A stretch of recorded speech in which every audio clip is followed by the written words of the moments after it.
one's not here is a minute. So we are gonna start at 4:02 sharp. Yep. Everybody sit down. Thank you. I'm assuming.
Good afternoon, everyone. Today is July 23rd, 2025, and it is 4:02 p.m. according to Central Health's watch, which I believe clock. It is the actual time is 4:05. If we can correct that in the future. So, as a quorum of the committee is in attendance, I would like to call to order the meeting of the Central Health Budget and Finance Committee. As a reminder, we have some of our committee members online. Manager May and Manager Rodriguez are both joining us online. So the staff will be managing video and audio feeds of all participants closely to make sure we have a legally compliant meeting at all times. And I would like to announce that in order to make it more accessible to community members, we will hold public communication for the Budget and Finance Committee and Board of Managers at a time certain of 5:30 p.m. unless a member of the public wishes to make a comment on a specific item on this agenda. Do we have any comments? No, we don't. Thank you. Yes, thank you. So we will proceed to the committee agenda. Members, we will be taking things out of order this evening. So I am gonna proceed to a closed session right now to take items 6, 7, and 8. And the rest of the budget and finance items, we will take as time allows us. Tonight is actually an unusual evening. So we're gonna take things out of order. We have a presentation by Dell Medical School, which should happen at 5:30 p.m. And I will also need to step out for a while, so we're gonna make this happen. So at this time, I am gonna be reading those agenda items. Agenda item number 7, actually 6. Do we have? We'll just say we're about to go into closed session and then read the items. Okay, yeah, we were, this is actually out of order. So I am gonna announce that the committee is convening in closed session to discuss agenda item. So David, we're gonna add 6. The one for 6 is further down, sorry. I thought Yeah, things shifted. I apologize. So for agenda item 7, under Texas Government Code 551.071, consultation with attorney, and Texas Government Code 551.072, deliberation regarding real property, and agenda item 8, under Texas Government Code 551.071, consultation with attorney, and Texas Government Code 551.085, governing board of certain providers of healthcare services. And item number 6 will be also discussed in closed session. It is under Government Code 551.071, consultation with attorney, Texas Government Code 551.072, deliberation regarding real property, and Texas Government Code 551.085, governing board of certain providers of healthcare services. That was a mouthful. Could you read all of, you have to read all the items too. So I am going to be reading all of those items. Item number 6, discuss and take appropriate action on Central Health owned or occupied real property and potential property for acquisition, lease, or development in Travis County, including next steps in the redevelopment of the Central Health downtown campus, administrative offices of Central Health Enterprise Partners, and new developments in eastern Travis County. Item number 7, discuss and take appropriate action on notice of intent to issue certificate of obligation to finance acquisition and construction or renovation of real property and a related reimbursement resolution. Item 8, discuss and take appropriate action on a request from the Board of Directors of Sendero Health Plans, Inc. to approve the initiation of a new line of business beyond healthcare coverage benefits. So at this time, it is 4:09 p.m. and it is July 23rd, and we are going to go into closed session. Thank you.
Are we? We're back? Okay, managers, we are back in open session. It's July 23rd, and the time is 5:12. The first item we'll take up, I'm looking for a motion on item number 8. Okay, Manager Motwani, you want to read the motion? Yes, I move that the committee recommend that the board adopt the draft resolution approving the initiation of a new line of business by Sendero Health Plans. Okay, second by Manager Valadez. All in favor? Aye. Aye.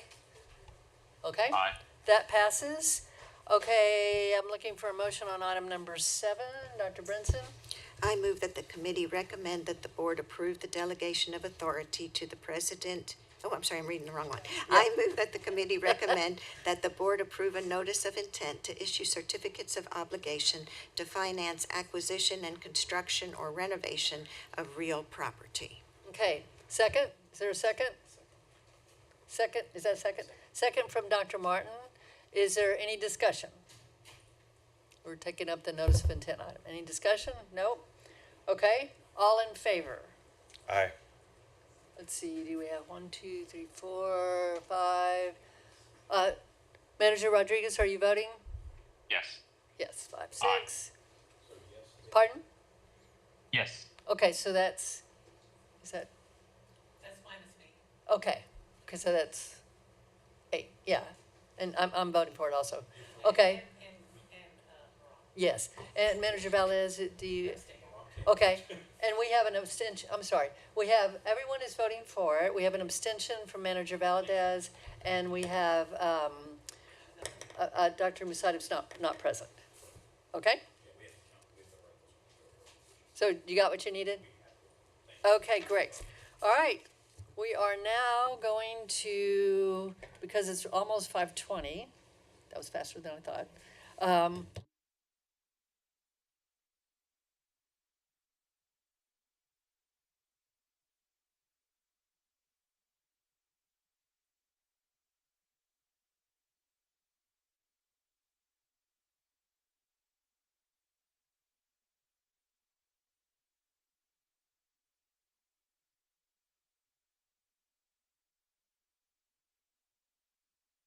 We can't hear online. Thank you. Good afternoon. Today's July 23rd, and it is 5:15. As a quorum of the board is in attendance, I'd like to call to order the meeting of the Central Health Board of Managers. As a reminder, some of our board members may be also participating by video conference, so the staff will be managing video and audio feeds of all participants closely to make sure we have a legally compliant meeting at all times. We will proceed first to public communication. Is there any public communication? Yes, None. we have one member of the public signed up to speak. We do have a one person? Yes, he's here in person. So in Okay. the meantime, while I read off this evening's public communication, I'll call up Mr. Larry Wallace Sr. Okay. Do you want to come up and? Mr. Wallace, when called upon to speak, please introduce yourself by name before beginning your comments. Also, if your comments will focus on a specific item or issue on the agenda, please indicate the full item number after your introduction. Each speaker will be limited to 3 minutes. Staff will be timing each speaker and will announce when a speaker has reached their time limit. To ensure the efficiency of the meeting, once we have let speakers know they've reached their limit, we'll allow 30 more seconds to wrap up their comments before they are muted. Due to the restrictions of the Open Meetings Act, the board may be restricted in discussing any items that are not on the agenda for this meeting. The board may choose to set aside any new issues for discussion at a future meeting. Okay, Mr. Wallace, you have 3 minutes.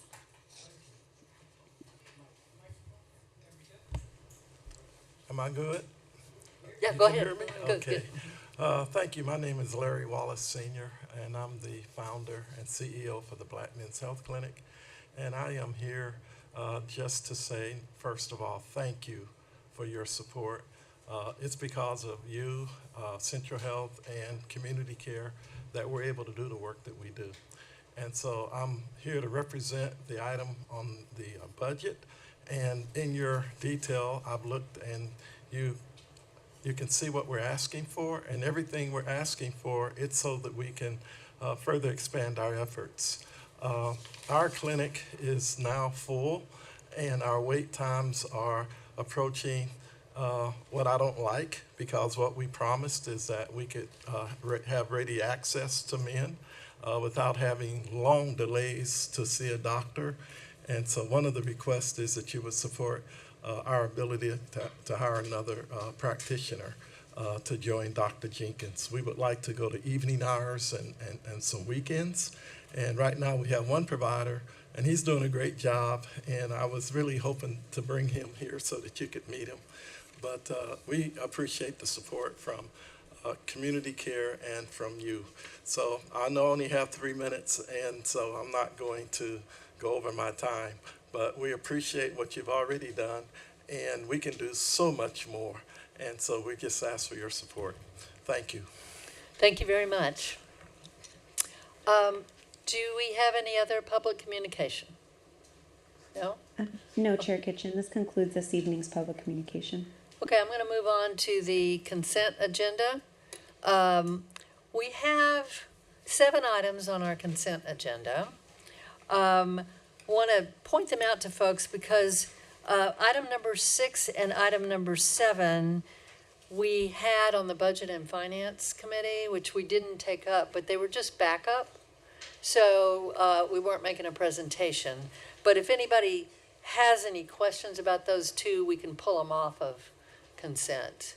That's the one. Item 6 is accepting a contribution of $2.5 million from ECHO, and item number 7 is a one-time grant of $84,000 from Shivers. So we okay to leave those on consent? Yes, ma'am. Okay, and then we've got Sendero on consent.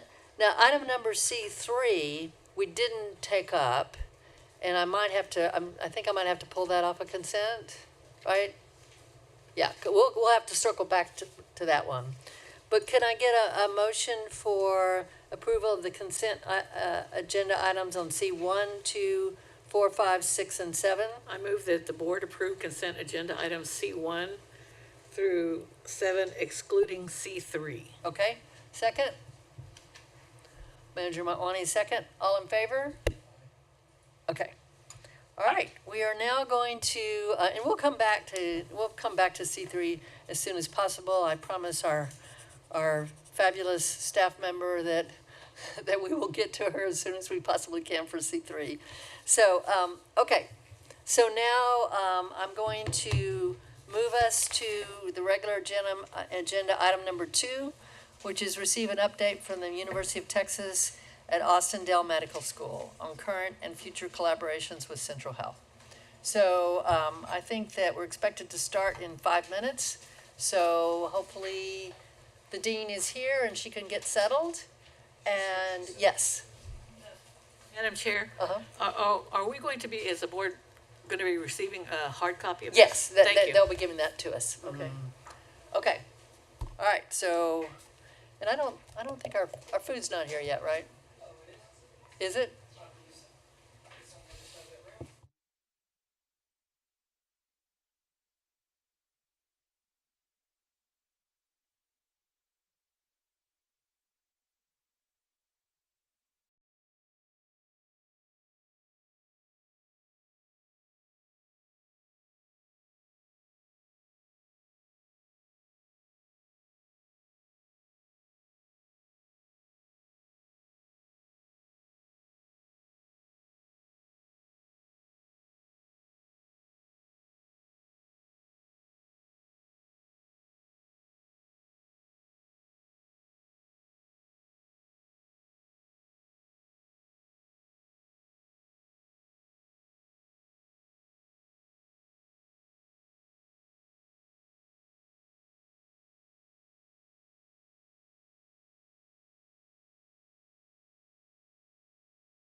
Okay, all right.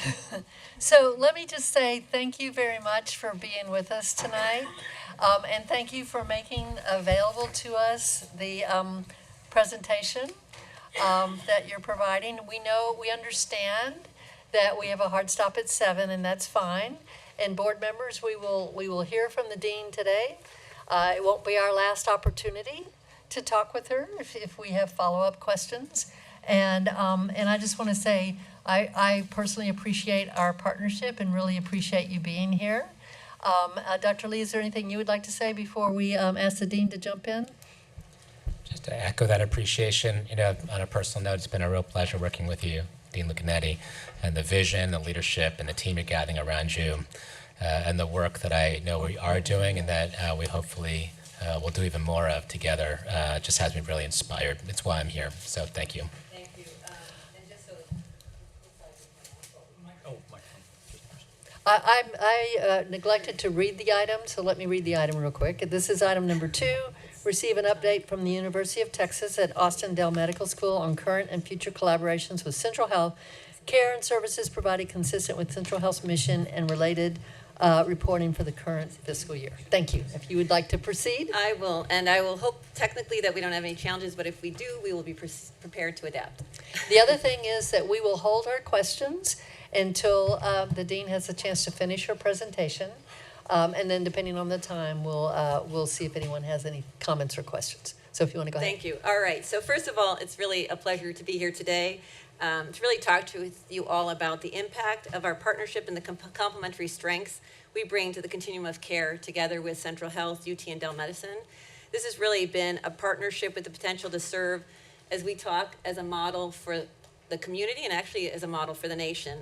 Before we begin, I do and would like to thank President and CEO Patrick Lee, Chairperson Ann Kitchen, for your ongoing partnership in this important work. I think we continue to build momentum together, collaborating. And I also want to thank all of you, the Board of Manager members here, for your service and also for your commitment to our community and the degree to which you are dedicated to really achieving health for our community in Travis County. I also want to thank our many partners throughout the city, Travis County, the state, and the nation. And as I said last year, none of us is as successful alone as we are together. So the partnership between Dell Medical School and Central Health provides an opportunity to demonstrate how community values and academic excellence can create healthcare systems that truly serve everyone across the spectrum of care. We see this as being both transformative and powerful. And we are united by our commitment to improving health. And since its founding a decade ago now, Dell Medical School has worked to build not only the education framework, the practice, and the research capabilities required to ensure a healthier future for everyone in Travis County and beyond. We are especially committed to serving those patients who need us most, whether those are patients experiencing a complex and serious problem for which they have to leave our community, whether those are patients going without that care or treatment because they don't have the means to do so. And overall, this is a place where we feel there's great need to work together with Central Health because we share in that mission to serve the most vulnerable. At the same time, a core of our work is a strong commitment to the fundamental principles that guide us every day. Those are principles like access, community, collaboration, compassion, impact, and stewardship. And I know that many of these are the same principles at the heart of Central Health's commitment to the community. And this is a slide to kind of highlight that we are fortunate to have the opportunity to partner in a unique model that brings together our complementary strengths to optimize our shared goal of improving health for our patients. Dell Medical School's academic medicine model complements the Central Health's community infrastructure, and our research and innovation capabilities, I think, really work to help advance Central Health's access and quality mission. Our education programs, as you'll learn more later in the talk, are designed to ensure that our students have the opportunity to not only train in the community care settings, but also understanding what it means to serve and care for the safety net patients and advancing Central Health's mission. These are really just a few of the ways that we're working together to amplify the impact of our efforts. And again, I keep underscoring that together we are pioneering a healthy community approach that can serve as a model for others. It's not to say we've reached that moment now, we just know there's a lot of work ahead, and that work is only achieved by doing that together. Ours is a transformational partnership, one that recognizes that when Travis County voters approved Proposition 1 in 2012, they didn't just fund a medical school. And our presentation today will really talk about what has been the impact together. They invested in a comprehensive vision, creating a high-quality healthcare system that serves everyone, including the most vulnerable in our community. We are tremendously grateful for the investment, which we see as a catalyst for the opportunity to develop Austin's first and only academic medicine model, and for the ongoing support of our activities to recruit and train more physicians, advance research with life-saving and life-changing impact, and ultimately to expand the health services available to patients who need them most. We also appreciate the investment made each year by the University of Texas system, which combined with the $35 million in support from Travis County taxpayers provides over $60 million in funding to advance Dell Med's mission together with Central Health. We could not serve the patients or train the physicians that we do today without this critical support. This is a slide to just highlight the Proposition 1 funding supports UT and Dell Med's mission to build a world-class academic medical system that serves all patients, which overlaps with Central Health's focus on providing high-quality, accessible safety net care in Travis County. It is in this area together where we have an overlapping shared goals in our partnership. It is most impactful and where we see the opportunity for even greater collaboration as both of our organizations expand and evolve to meet patient needs in Travis County and beyond.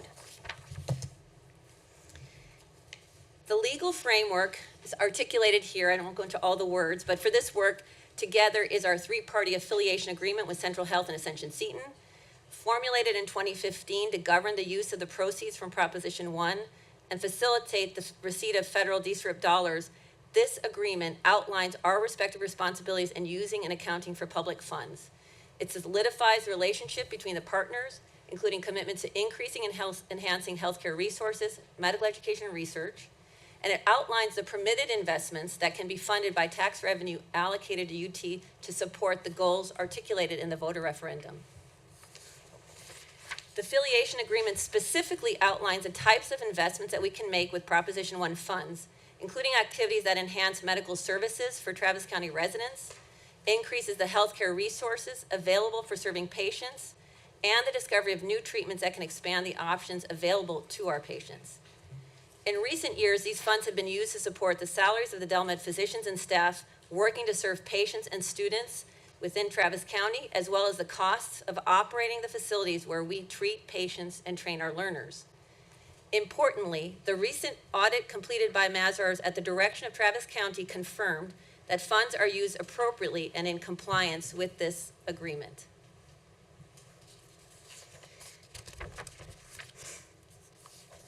As part of the agreement and our ongoing work with Central Health, we also provide regular operational and clinical quality reporting across all our service agreements.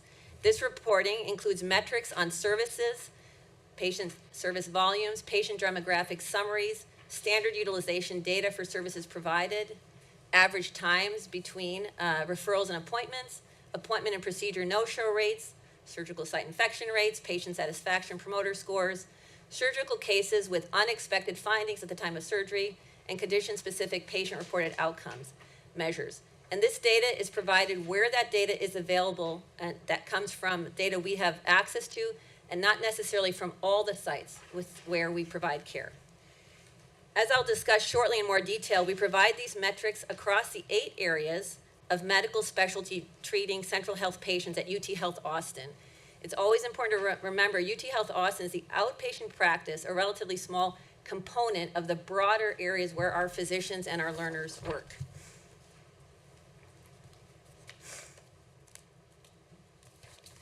Before we dive into a review of our collaborative impact across 4 domains, access, sustainability initiatives, and innovation, I'd like to highlight one additional important point, and that is we interact together a lot. I don't just come here once a year to talk about what we're doing. We have regular, ongoing conversations, whether it's by phone, by text, formal meetings, and this is just to kind of highlight what does collaboration and action actually look like. It's not a once-a-year presentation. It's daily cross-functional staff alignment. It's weekly meetings on operational alignment, whether that's Ryan Johnson and Alan Falshaw, whether it's their monthly executive alignment between myself and Dr. Lee, and in fact, that's even more than monthly. Sometimes it's 2 to 3 months for multiple hours in each other's offices. And then there's, of course, quarterly alignment, which I've really appreciated the opportunity of meeting regularly with Ann Kitchen, Cynthia Brinson, and our team with Piper and Monica Crowley from Central Health. So again, I just underscore the importance that work doesn't get done talking about it periodically. It requires intentional commitment, time, and effort. So I'm going to talk first around access. Of course, the most important measure of our work is the impact that it's going to make on patients across our community. And to that end, I'd like to share with you some of the tangible results we are most proud of at Dell Med together with Central Health. These are just a few examples of how we are building the talent and expertise required to provide the services that patients need. And specifically, how our partnership is growing not only the workforce, but filling critical gaps in care across Travis County. Dell Med has recruited expert teams to provide complex care that patients once had to travel to receive or went completely without if they did not have the means to travel. Life-saving cardiovascular care for serious conditions like aortic dissection was made possible with the recruitment of Dr. George Anatakis and team, and that is care provided to all, including those who are in most need. And that was, in the past, only available in some of the big cities like Dallas or Houston. And when you think about an aortic dissection, there is no time to transfer a patient. If they don't get seen, that patient doesn't survive that event. And so it's just important to understand that it is the difference between life and death to bring the types of care and physicians and care teams to bear on these situations. I think it also represents a fundamental shift from Central Texas being a place some would leave when you need the best in care or virtually go completely without, to being a healthcare destination people choose and a place people can receive care they desperately need. Let me give you some examples. We are on track to double the capacity for kidney and pancreas transplants. This is an example of life-changing impact our work is having to bring more abdominal transplants to Austin. It's pretty wild to think that more than 8,000 Texans are on waiting lists for a kidney transplant, but only 1 in 3 receive a transplant in 2024. We're on track to double kidney and pancreas transplant capacity at the Abdominal Transplant Center, which was opened just in 2021 by Ascension Seton in partnership with UT Health Austin, going from 75 transplants, hopefully a year in the first 5 years, to where we aim to be at 150 transplants in 10 years. Last year, we had 33 transplants in 2024, and we're on track to continue to grow those numbers. But what this means is that's a tangible example of lives saved. It means families that don't have to relocate to other cities for care. It means Austin becoming a regional center for complex care. It also means that patients in desperate need of transplant, regardless of their means, MAP patients have a chance to receive that care. In addition, our surgery center is expanding capacity for same-day procedures. Ambulatory surgery center expansion directly addresses service gaps identified in Central Health's equity-focused service delivery strategic plan. In fact, ambulatory surgery access was listed among the most significant gaps for the safety net population in our area. And our ASC practice serves an increasing number of MAP patients to ensure they have access to same-day surgeries. It's important to hear this number. 46% of all patients in the last year were MAP patients who were seen and served within our ambulatory surgical center at UT Health Austin. This growth is not just expanding capacity, we're changing the lives of all patients. The same-day procedures and advanced imaging, which is other capability we're bringing on board, is adding available care and services to MAP patients, not just commercially insured patients or those who can afford to pay higher rates. Another area is around mental health. And I know that you've all discussed in recent meetings how mental health represents one of our community's greatest challenges. Our Amplify Center is the only facility of its kind in Texas designed specifically to address the unique mental health needs of young adults, something that has really exploded following COVID. This center, originally developed in partnership with the Austin Community College, serves young adults between 18 and 29 and provides access to coordinated set of services based on their needs, from counseling to social services to acute care referrals at the ACC campus.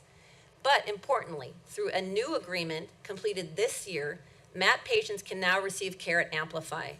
This represents exactly the kind of innovation partnership that we together enable, which is specialized care designed for specific population needs, made accessible to all patients, including our safety net population.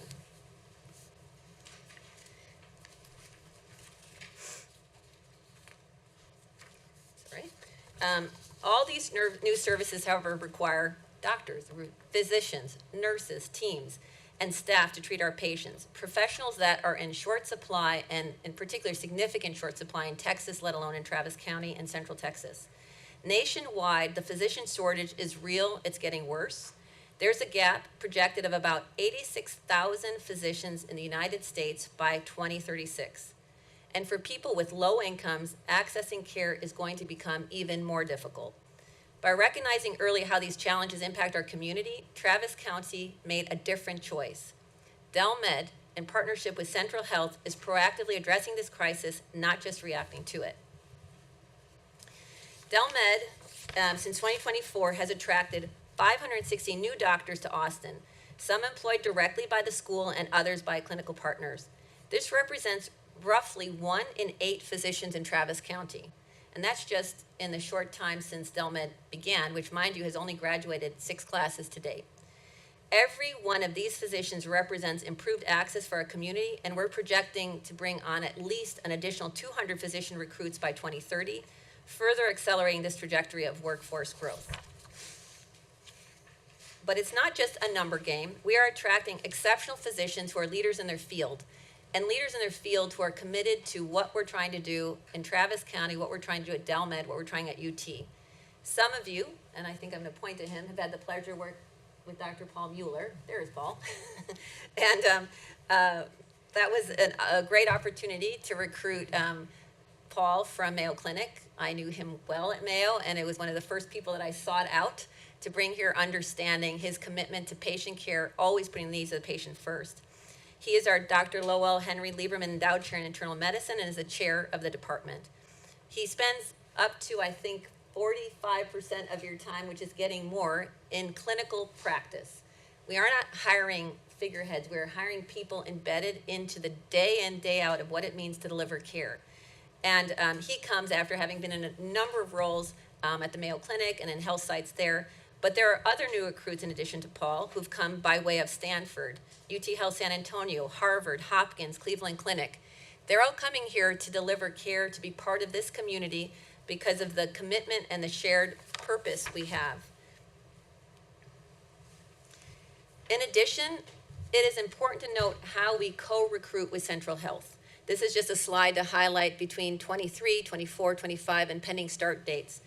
How Dell Med physicians, together with Central Health, we are strategically co-recruiting to areas that are community-focused physicians who are drawn to academic medicine environments. 16 physicians across these various areas: internal medicine, GI, nephrology, pulmonary, hepatology, rheumatology. And what's important is these are physicians who happen to see, these are not physicians who just happen to see an occasional safety net patients. These are physicians specifically recruited because they wanted to serve with low-income patients and really understood the bonus of also working together collaboratively in an academic medicine setting.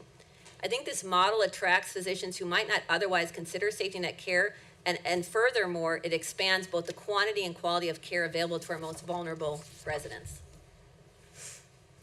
Among our residents, 494 residents and fellows also have been here. That's a 90% growth in residents and fellows since the medical school started. They're not just learning, they're providing care now. From 2015 to 2025, I said we've seen a 90% increase in the number of physicians in training. They spend 75% of their time practicing in safety net settings, providing over 1.5 million hours of care annually, while learning to be really community-focused physicians in our region. We see this as creating a multiplier effect, with experienced faculty providing complex care while training the next generation to serve our community. This next slide kind of highlights all the places that our physicians and our learners are working. It is in every corner of Travis County, of the region. This map shows where the faculty and trainers provide care. That is over 90 sites across Travis County. So when I talk about numbers in UT Health Austin, that's not even capturing all that. That's just a little piece that's over in our health transformation building. DelMed physicians aren't isolated in one location. They're embedded throughout our community, providing care where people live and work. The blue dots represent MD program clerkship sites, places where our students learn by serving community members, and the geographical distribution ensures that our partnership benefits reach every corner of Travis County and far beyond in many cases. Through the growing number of master service agreements with Central Health, DelMed UT Health Austin's clinical practice is expanding as well. The care it can provide to MAP patients. Our current focus is listed here: advanced imaging, musculoskeletal care, ophthalmology, post-COVID psychiatry, social work, urology, and women's health. The areas in red represent targeted expansion of services that were previously difficult for safety net patients to access. And the specialties highlighted here, sorry, not in red, in burnt orange, well, error, are areas that Central Health has identified as aligned with patient need in its own strategic planning, and we continue to work to add more services. For instance, this year, we added psychiatry to meet the ever-growing need for mental health services, as we discussed previously. The clinical practice of DelMed UT Health Austin has served 29,000 patients this year across 99,000 patient visits. But again, I will emphasize that is at UT Health Austin. That does not capture the hospital locations and all the other sites. It's just a snapshot of care provided across Travis County. And as I noted earlier, UT Health Austin is just one site on the map of over 90 facilities where our physicians and trainees see patients today. These are just some data. I think it's helpful to break it across MAP, Medicaid, and Medicare. So zooming back in, let's look at some detail for DelMed's clinical practice. And this is specifically UT Health Austin, where 12,599 unique patients were seen. More than 1 in 4 are part of the safety net. We don't view these as token numbers. These represent a fundamental commitment to serving the population this partnership was designed to serve. And then we sort of take you through what those numbers look like for ophthalmology, where nearly 3,700 MAP, Medicaid, and Medicare patients were served. You can see the distribution. Again, critical given that vision care is often inaccessible to low-income patients. And again, please remember this is just within UT Health Austin. And then we travel over here into women's health. Again, you see the distribution of MAP patients, Medicaid, and Medicare across just within the small clinic at UT Health Austin. Our commitment extends far beyond these numbers. Which then brings us to musculoskeletal. At the Musculoskeletal Service Institute, we've served over 4,300 MAP, Medicaid, and Medicare, with more than 1 in 3 of all musculoskeletal patients seen covered by MAP. This is particularly significant given historical barriers to orthopedic care for safety net patients. And if you may remember, some of you, back in September of 2016, there was a comment that some needy patients in Travis County wait a year to see a doctor. Musculoskeletal care, this article headline captured the problem we set to solve. That was unacceptable then, it's unacceptable now. Our partnership exists to ensure that wait times don't ultimately determine health outcomes. So I'm going to invite Dr. Koenig up here to talk more about how the team has made huge strides in improving quality and access.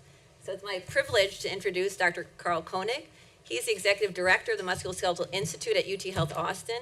He leads one of the most mature and successful examples of how our partnership with Central Health transformed care for MAP patients. This evening, he will detail the unique model this team built to meet the unique needs of Central Health patients. Notably, a model that was recognized in a case study developed by the Harvard Business School on the strength of the outcomes it has achieved. So with that, I'm going to turn it over to Dr. Koenig and help you to turn this on. Thank you, ma'am. Turn this off and let you advance just down here. All right, perfect. Well, thank you all for the opportunity to come and speak. I was looking back at that headline. Y'all remember that? That was back in 2015, and the only person who was happy about it was me, because I had just come home to Texas, and I wanted nothing more than to dive into this challenge and work together to fix it. And so this is an example of how we can solve a problem together when we work together. And so, it was in this building, actually, that, my friends John Morgan and Alan Salsha and I came and pitched to them, hey, this is how we can fix this. And so at that time, there were 1,400 people on a waiting list that we all got together and talked about how we might try to take care of. And so that wait list over the next 7 months went down completely. and it is an average of less than 9 days at this point. It's never gone more than 14 days in the last 8 years, and that was at the height of COVID. And so I just want to share some data with you about, how we do this and how we work together. And at the same time, we changed a lot of things. We started providing surgery in the office. We started taking cases that would have to be done in the hospital, doing those in the lowest cost appropriate site of care. We started being able to work because of our unique model that we work together to build. We started being able to do preventative care. We started being able to see patients sooner. We began to consolidate physical therapy services. And so over the course of that 8 years, we've saved nearly $6 million in the treatment of this population by doing it more efficiently and doing it together. This is just some real data just over the past year to show you that, we measure this month by month. And when we receive a referral at the Musculoskeletal Institute from our CUC providers and partners, patients never wait more than a week to get into an appointment. And that's usually because that's as soon as they can come. And then I do want to point out that this is something that was just published by the Harvard Business School. So this is a case that studies the way that Central Health and Dell Medical School have worked together in a condition-based payment model that we have now presented all over the country. It's been presented in Europe. I presented it in South Africa last year. The world is learning from what we do. And I say this unashamedly when I tell people, so who are the most sophisticated payers in the world? I say Central Health. This is the only place that's investing in helping people to get and stay healthy, and we partner together in that. And this is really just something that's out there in the literature now and presented all over the world. So I applaud you for helping us do this. The Musculoskeletal Institute, many of you know about it because I talk about it ad nauseum, but it's an opportunity to really make more efficient use of the opportunity when a patient has a musculoskeletal problem. And so we've built a one-stop shop for musculoskeletal care. So once someone has, maxed out what can be done in the primary care setting, one of our team, we actually have a 24-hour available line for the doctors to call and say, hey, can you get this patient in tomorrow so I don't have to send them to the ER? We built that partnership together because it's the right thing to do. And when they can enter our care, we take care of their musculoskeletal problem in the setting of helping them get and stay healthier. And so that means a combination of certain types of physicians, physical therapists, associate providers, dietitians, social workers working together. It's a beautiful place to get care. When you come in, you're going to come away with a diagnosis. We're going to start your treatment that day. And it is the right way to take care of these folks. It allows us to be more efficient. It allows us to behave rationally in the way that we deliver care. And this team has a multidisciplinary real-time conversation. We communicate, and we have joint accountability for the quality of care we deliver, the outcomes we produce, and the costs of delivering that care. And that's what allows us to behave rationally. And so one of our patients, really, Lorraine Weems, wanted to share her story, and I'm going to share it on her behalf, and I'll tell you why in a few minutes. Yeah, with her permission, of course. So this is a 59-year-old woman that was referred to us from community care. She had been dealing with pain in her back and hip for a couple of years, and when she was no longer able to work, she was sent over to the Musculoskeletal Institute. And so we started working with her to first of all figure out what was going on, and she was having some back pain, but we found it's because her hip was so arthritic that it couldn't move and it was affecting her gait. And so we explained and worked with her to say, hey, what you really need is hip surgery. Let's start working together on how we can do it. But at the time, she was smoking, and it's not safe to deliver hip surgery in someone who's using nicotine. And so she was able to engage with our team, with our physical therapist, with our social workers at that time. And even though her primary care doctor had been trying to get her to stop smoking, now she really was motivated. And so we worked with her to get her to stop smoking, and we did her hip replacement. And she said, Dr. Koenig, I want to tell these folks about my story. And she set a date with us to do a video and everything else. And then she called us at the last minute and said, I had to cancel that because I have a job interview. And I said, I'm going to go tell them. So she did give us this quote. She said, they saved my life, literally. You guys can read it. I can walk, I can go back to work, and I can look to earn the money that I need to take care of my family. So that's the kind of care that we can provide together. Sorry, this patient's very close to me. But that's what happens when we work together. And then we have many, many stories like this. So thanks for letting me come back in this room and tell you how we've been doing. Thank you. Thanks. And I think you probably see not only the impact on the patient, the clinic itself, but on our providers and how deeply personal and connected they are to what we do. To recruit Dr. Carl Koenig here to be part of this journey and to show that same level of commitment day in, day out with each and every patient is what this is about. And with that, I just want to thank you for the honor and privilege to work alongside you. So individual success stories do matter, but sustainable impact requires systematic change, and we're not just treating patients, we are educating the next generation of community engaged physicians, and this is how we ensure that our partnership benefits continue beyond current faculty and staff. We're building an institutional commitment to patients and community into the DNA of future physicians. So we kind of like this statement here, but here's a fundamental difference in our approach. We don't just train physicians to care for everyone. We train them by caring for everyone. Our medical students and residents, they learn in safety net settings, treating patients with complex social and medical needs, complex non-medical drivers of health, and how that impacts outcomes. They graduate understanding that excellent medicine includes caring for vulnerable populations, ensuring that every patient receives the care they deserve and need to stay healthy. So our learners, including residents and fellows, pursue specialized training, have unique opportunities to community engagement opportunities to work. In our third year, our medical students, 3 to 5 group together in an interprofessional education process, which involves them identifying a community partner and addressing a community-specific need. It's part of their third year. It's built into the curriculum. In the third year, they can focus on these community projects. One, Raj Piada is addressing a chronic illness and food insecurity problem through nutrition interventions in partnership with Senshin Seton, Lone Star Circle of Care, and local organizations, including the Cook's Nook and Farm Share Austin. Meanwhile, it's not just within our medical students, it's also within our residency programs. Some of our internal medicine trainees are supporting primary care utilization by formerly unhoused veterans. These are just a quick snapshot. There are many examples. They're not just add-on volunteer activities. They're not just to pat yourself on the back and say, hey, look, I did something in this community. They are integral parts of our medical education that prepare physicians to address the social determinants of health and understand the complex factors that contribute to health outcomes. Another service learning focus, and I've spoken about this before, is the C.D. Doyle Clinic. This is a free clinic within the 200-unit Esperanza community, which serves patients transitioning out of homelessness, providing treatment for problems like respiratory symptoms, skin infections, while connecting patients to longer-term resources. This clinic is supervised by faculty students. They lead both care and operations, instilling leadership skills and comfort with a multidisciplinary team-based approach. I think you can see the quote that if I can't see the doctor on Monday, I know they're here every Sunday. I'm here probably every 2 weeks.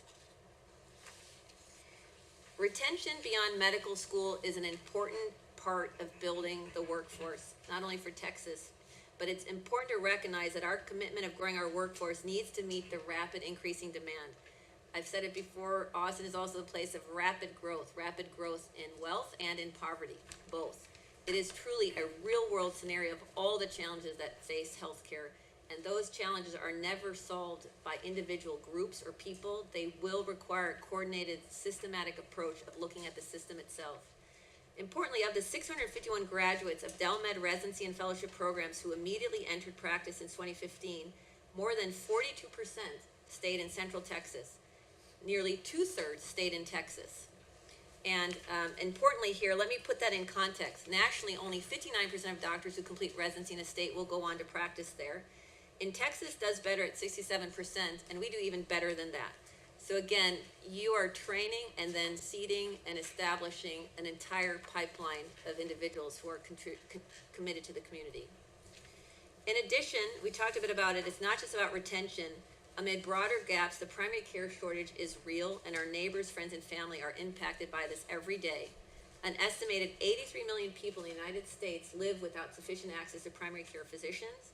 And in Travis County alone, there was a net deficit of almost 60 primary care physicians back in 2021. This disproportionately, as you know, affects people with low incomes who rely on primary care for prevention and early intervention and also have real barriers to access. Our response has been intentional. Dell Med has graduated 6 classes, I said, from its MD program, about 280 new doctors. In our most recent class, 40% of our students entered a primary care specialty, continuing a trend toward family medicine, internal medicine, obstetrics, gynecology, and pediatrics for Dell Med alums. So now I have the privilege of inviting Aquiel Warner to be introduced. Many of you know Aquiel. She's a member of our class of 2026. Students like Aquiel represent the future of medicine in Travis County. Physicians trained from day one to to understand and address community health needs. Aquiel, as I'm sure she'll share, grew up in the Austin area. She's seen firsthand the impact of the partnership between Dell Med and Central Health.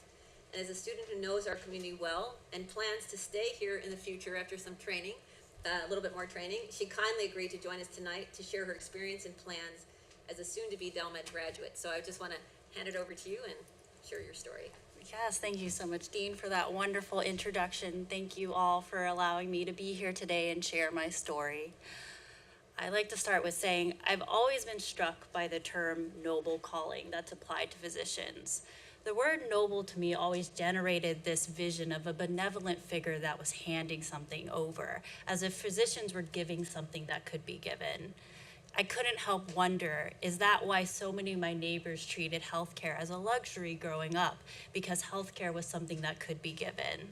This question followed me throughout my journey. First in college, when I volunteered to provide free blood pressure screenings and free blood sugar screenings at community kitchens and libraries, because I too often had watched folks around me discover these conditions after serious complications had already arisen.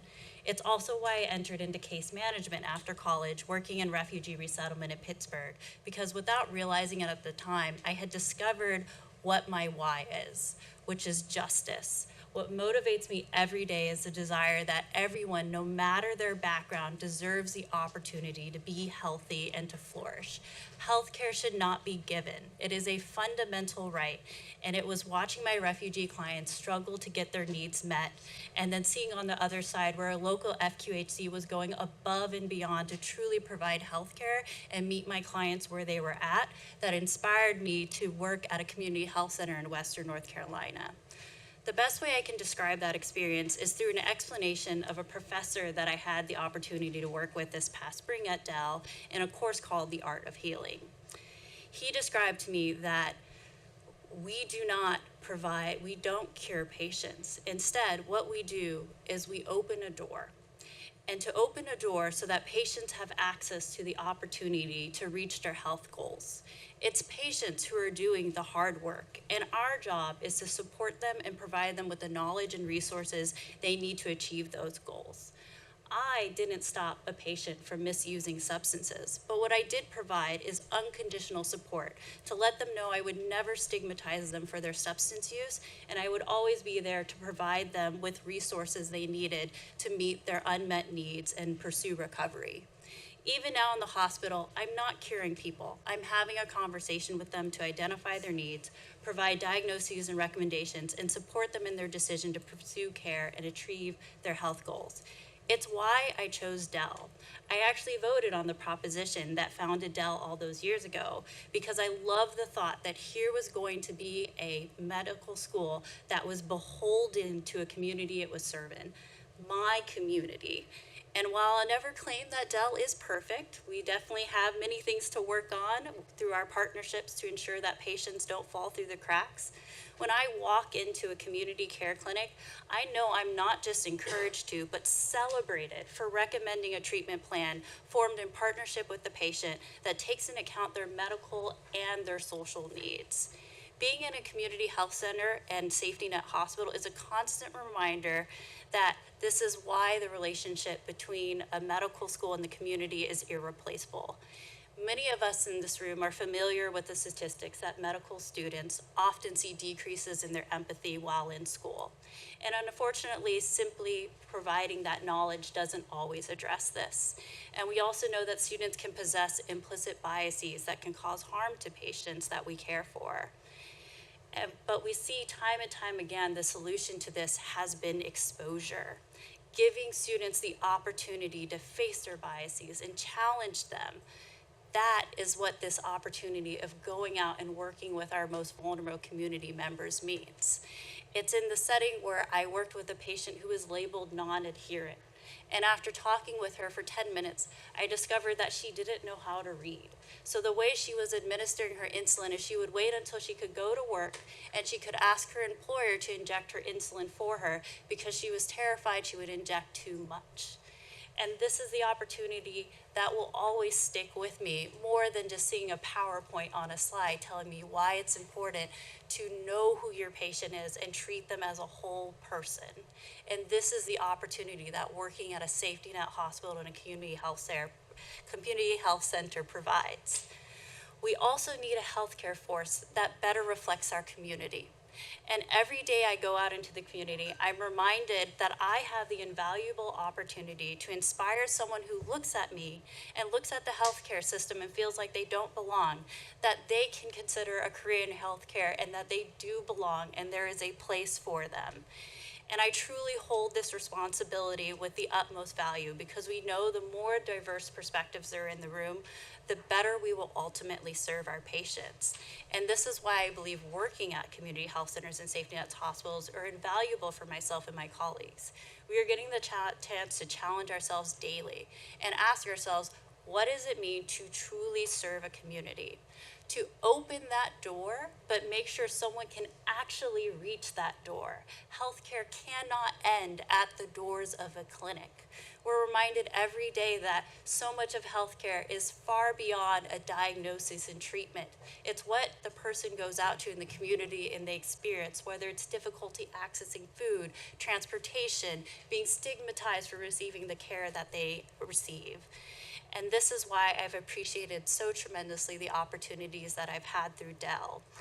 Because for me, it gives me the opportunity to learn how to make a healthcare system better and to advocate constantly to make it better and better, so that one day no one will ever again feel like healthcare is a luxury, but their fundamental right to access equitable care that they deserve. And it's thanks to these experiences that I'm having the opportunity to learn how to do this and to become a better primary care physician, so that one day I can give back to my community that has given me so much. And I know that I would not be here today if it was not for my neighbors and my teachers who constantly inspired me to keep going. And so I appreciate that one day, maybe just a little bit, I can give back what they gave to me. Yes. So a powerful, inspiring testimonial.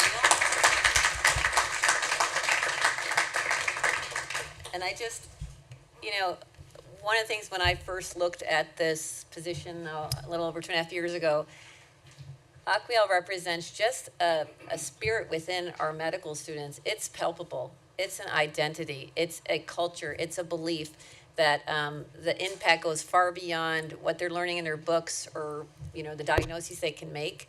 It would be that culture and the sense of also recognizing that our role is not, and I've said it before, about working on or for a community. It's about how we work with our community to really deliver these kind of health outcomes. And again, for those who've inspired you, Equiel, you inspire us, so thank you. Like to kind of talk now a bit about partnership in action, our initiatives. Beyond direct patient care and physician training, our partnership tackles complex community challenges through coordinated initiatives, so I want to show you a few examples. Some of you, maybe most of you, many of you may know about the Watershed Platform. The Watershed Platform is an example of infrastructure investment in better care coordination. This is actually a no-cost solution to allow critical health information to follow patients regardless of where they receive care. With more real-time data about patient encounters and access to a patient over time and over the record, it can provide and better design coordination workflows. And just if you think about it, the care in Austin is highly fragmented, multiple care providers, multiple systems, multiple electronic health records, and they're not talking to each other. So when your patient is arriving from possibly 2 other ERs in the span of 1 week, nobody knows what's been really happening, and you're sort of in the dark each time. It's an odyssey. But in collaboration with Austin Public Health, and Desmer Walks has been a huge proponent, so I want to acknowledge her, together with many community providers coming together, which is Dell Med and Central Health, have really been spearheading and leading the way here, because we understand on a palpable level how critical we want to address coordination of care.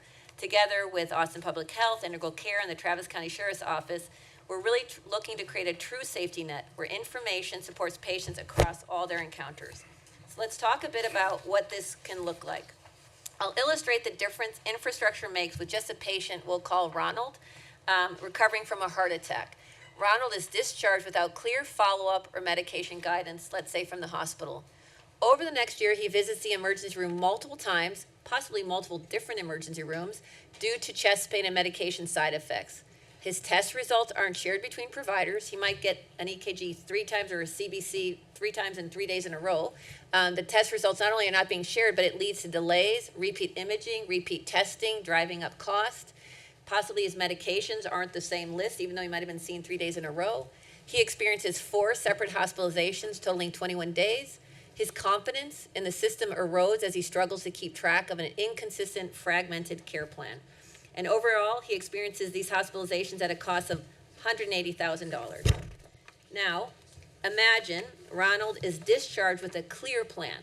Within 48 hours, he's connected to cardiology, pharmacy, nutrition, and behavioral health. Remote monitoring telehealth may enable proactive medication adjustments. And importantly, the next time he's in an ER, you can see the results. You can begin to coordinate his care. He stabilizes in 6 months with no readmissions at a cost of $117,000. Without Watershed, patients often experience fragmented care, duplicative services, delayed access, drive up costs. In some cases, the ER, as many of you know, becomes a site for primary care. So with Watershed, we believe there are real-time alerts for care teams. They can access their patient information across multiple providers. They can coordinate prescriptions, coordinate medicine lists, coordinate community support. They can have ongoing engagement with their primary care doctors and social services. And it's a system that works best when the data picture is as complete as possible. So I just want to acknowledge we're making progress. States like Alabama and Indiana have really moved this forward. The insurers actually are driving much of this because the outcomes are so apparent. And we here in Texas, I would say here in Travis County, between this group I've alluded to, is really pushing and driving the importance of moving in this direction. And that is a no-cost solution. The other part I just want to talk a bit about is another example of our partnership in action, which is around mental health, which, as you know, represents one of our community's greatest challenges. Nearly 37% of Texans report anxiety or depression symptoms in 2023, and in Travis County, opioid-related deaths increased more than 100% in 2022. These represent not just statistics, these are our neighbors, our family, our community members who need coordinated, comprehensive care. Travis County's diversion program helps prevent criminal justice involvement for people with mental illness and substance abuse. Now in phase 2, Dell Med, together with Central Health, supports data access, convening, planning, and evaluation. We're creating an integrated data infrastructure. We're leading process evaluation. We're working together to develop long-term outcome evaluation, advising on clinical design and staffing, and convening together with Central Health and Integral Care to develop coordinated roles. Really, I think this represents exactly the kind of systematic approach you need to tackle these complex problems. Multiple organizations working together with shared data and coordinated strategies. It sounds like it should be easy. It is not. I would just underscore, though, that the persistence and the passion and the drive to mission and outcome keeps our North Star very clear. Another example is that at least 6,235 people experienced homelessness in Austin on a single day in 2024. And since 2019, Austin has seen a 60% increase in homelessness. This represents a community challenge that requires a response from the healthcare system. Again, complicated. It's not an easy, there's no easy solutions, but I can assure you that it is not a one person, one place, one system solution. Dell Med's M3 team provides longitudinal medical and behavioral health care to people living unsheltered in Travis County, now co-supported by Central Health. So far, 84 patients have enrolled in this M3 program. And let's talk about just in a short time the kind of outcomes that is happening. From 2019 to 22, a longitudinal study showed remarkable improvements. A 64% reduction in alcohol use, a 63% reduction in drug use, a 63% reduction in self-harm, and a 50% reduction in ED visits. It shares leadership, Tim Mercer, who you know well, with Central Health's Bridge Clinic, providing medical care to unhoused people instead of sending them to emergency departments for primary care. And again, I think this underscores the consistent, compassionate care even in unconventional settings, lead to measurable improvements in health and self-stability. In terms of caring for vulnerable populations, we're expanding our approach through the Permanent Supportive Housing Healthcare Collaborative, which is pairing healthcare access with stable housing for people with complex needs. Dell Med-led planning was complete in July 2024. Community care and individual care began offering care in April 2025 with operations led by Central Health. This model connects a housing-first strategy to continuity-first care, offering a path out of crisis that addresses both medical and social needs. And again, note, that was not a one-person thing. They were each coming together, bringing their complementary strengths to tackle these complex problems. And let's talk a little bit about cancer. One more example, supported by funding from the Cancer Prevention and Research Institute of Texas, or CPRIT. Dell Med is improving access to cancer screening and diagnoses for people with low incomes and vulnerable populations. We are the data coordinating center. We are playing, right here in Central Texas, a critical role in cancer prevention. Our screening programs have shown remarkable safety net participation. 36% of MAP patients in colorectal screening, 19% in breast, 50% in lung, and 65% and 27% across alcohol-related care settings in and outpatient. It's a bit difficult to see on the chart due to the scale of how many patients we've screened, but as a result of these efforts, 91 people have received cancer diagnoses and gone on treatment. And in addition, we enrolled 737 patients in smoking cessation programs to build, and are building a growing research partnership with MD Anderson, being able to bring cutting-edge cancer research, advanced clinical trials, and expanded access to innovative treatments closer to home. And finally, we meet initiatives like these with innovation. IT and research are not just academic exercises. They're tools for improving access and outcomes for the people we serve. And our growing research capacity directly benefits Travis County residents.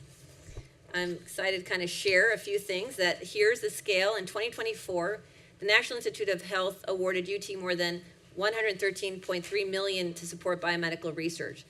And what you're seeing here is a remarkable trajectory in our ranking among other medical schools, with a big leap from 23 to 24 in rankings, where we went from, I believe it was in number 54 in ranking from, I think we were at 107, among 148 medical schools in 2024. In 2017, we were ranked number 135. Now, this does reflect a compilation of the NIH across UT together in health-related research, where we are collaborating closely. Dell Med is home to 96 funded faculty researchers, 200 plus active funded projects, more than 149 million in sponsored projects.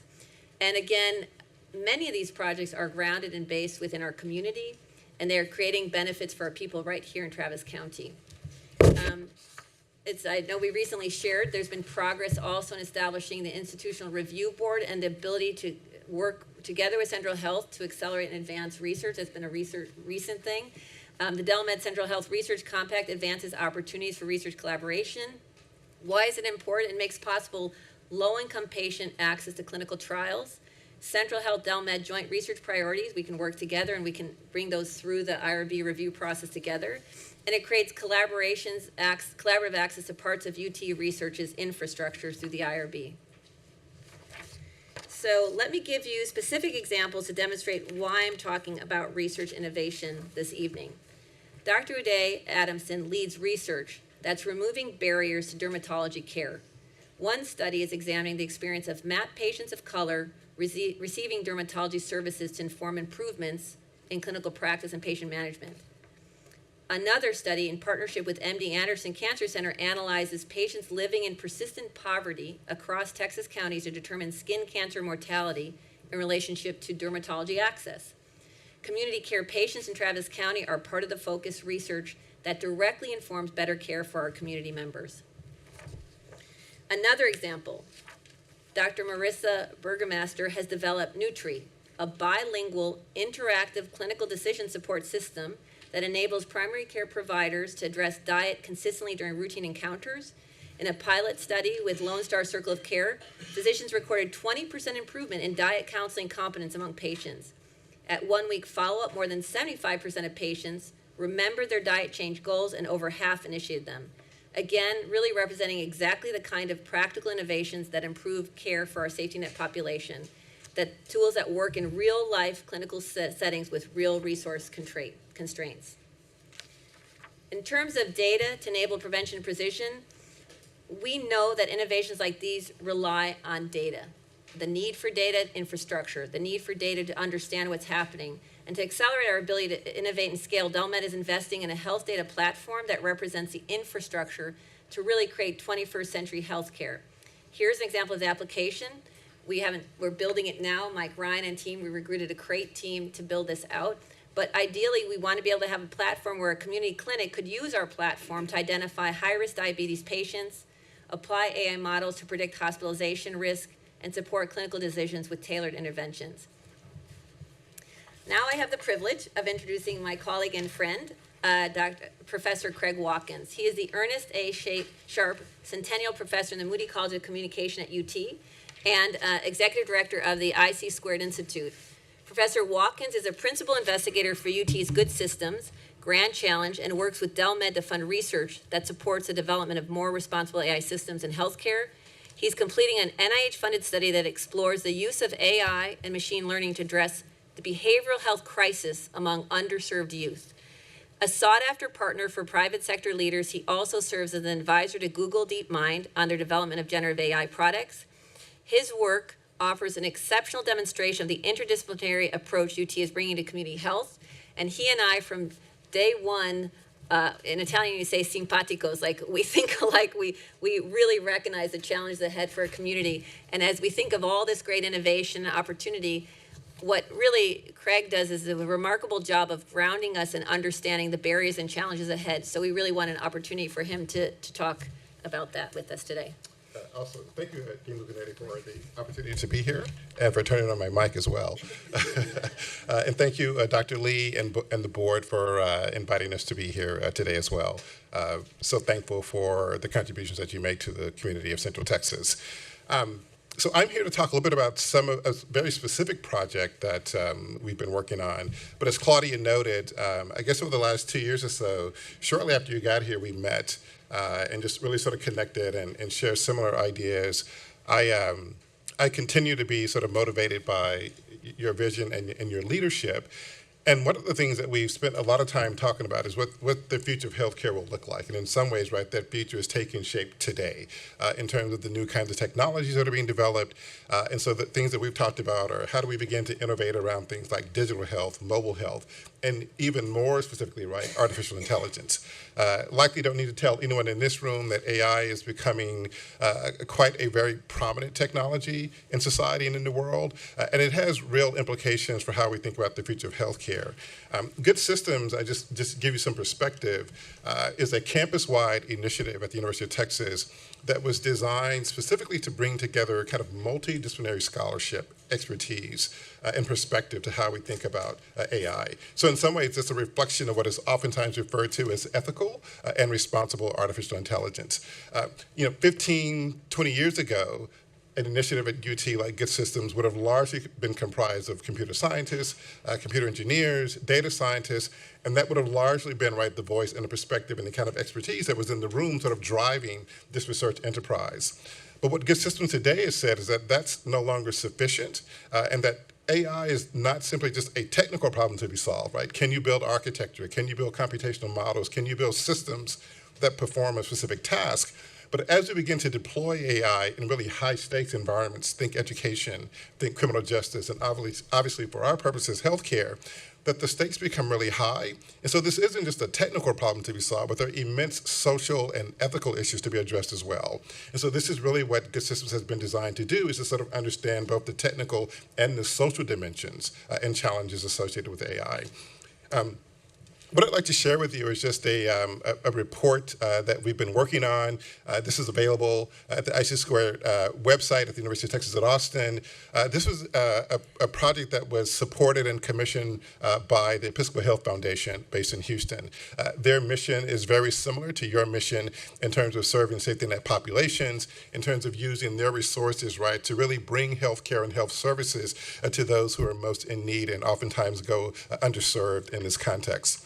What we wanted to do in this project, and it's very much related to things that Claudia and I have consistently talked about, is that if we're going to build a healthcare future and build technological solutions that really address the kinds of problems that she's highlighting here today, that you really need different voices, perspectives, and expertise sort of informing what that will look like.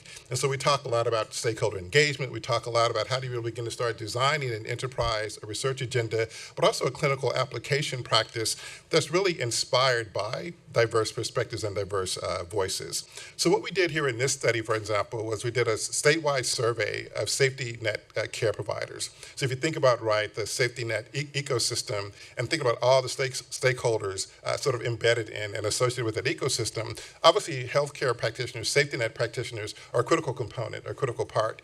I'm not aware of many studies, if any at all, that have done a sort of a sustained kind of academic, empirically based assessment of their views and perspectives about artificial intelligence. In other words, right, if we're going to build this future in a way that serves the safety net population, we need that voice, we need that perspective, we need that experience sort of shaping and informing how we move forward in this respect. And so this is really sort of the spirit of this research.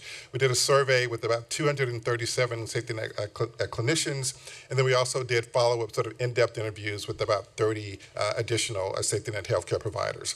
And what I want to share with you today is just a little bit of what we've learned from this particular project in terms of how it, I think in some ways sort of broadens and expands how we think about what's possible. What are some of the challenges, but also what are some of the opportunities of deploying this kind of technology in safety net environments. And so this is a report, again, that's available to you. It's a very expansive report, but I'll only highlight maybe 2 or 3 things that I think are particularly relevant to the conversation that we're having here today. It likely comes as no surprise to you that most safety net care practitioners, like many of us, understand the potential that AI plays, but aren't quite convinced that it's ready, right, for prime time, as many like to say. So there are certain concerns that they express, right? And one of those concerns, right, is not fully or adequately trusting AI in general, and certainly trusting AI in the clinical environment. And this is a perspective that's unique to the safety care practitioner, but in some ways, right, is very much highlighted in this research that we've conducted. What are some of the factors that are beginning to, at least some of the factors that they've signaled that would begin to increase or enhance their trust in AI? And I just want to share with you just 2 or 3, just to give you some examples of how they're thinking about AI, and at least from their perspective, how AI can be most valuable in the safety net environment, safety net setting. So one thing is around using AI, for example, to promote and advance health literacy.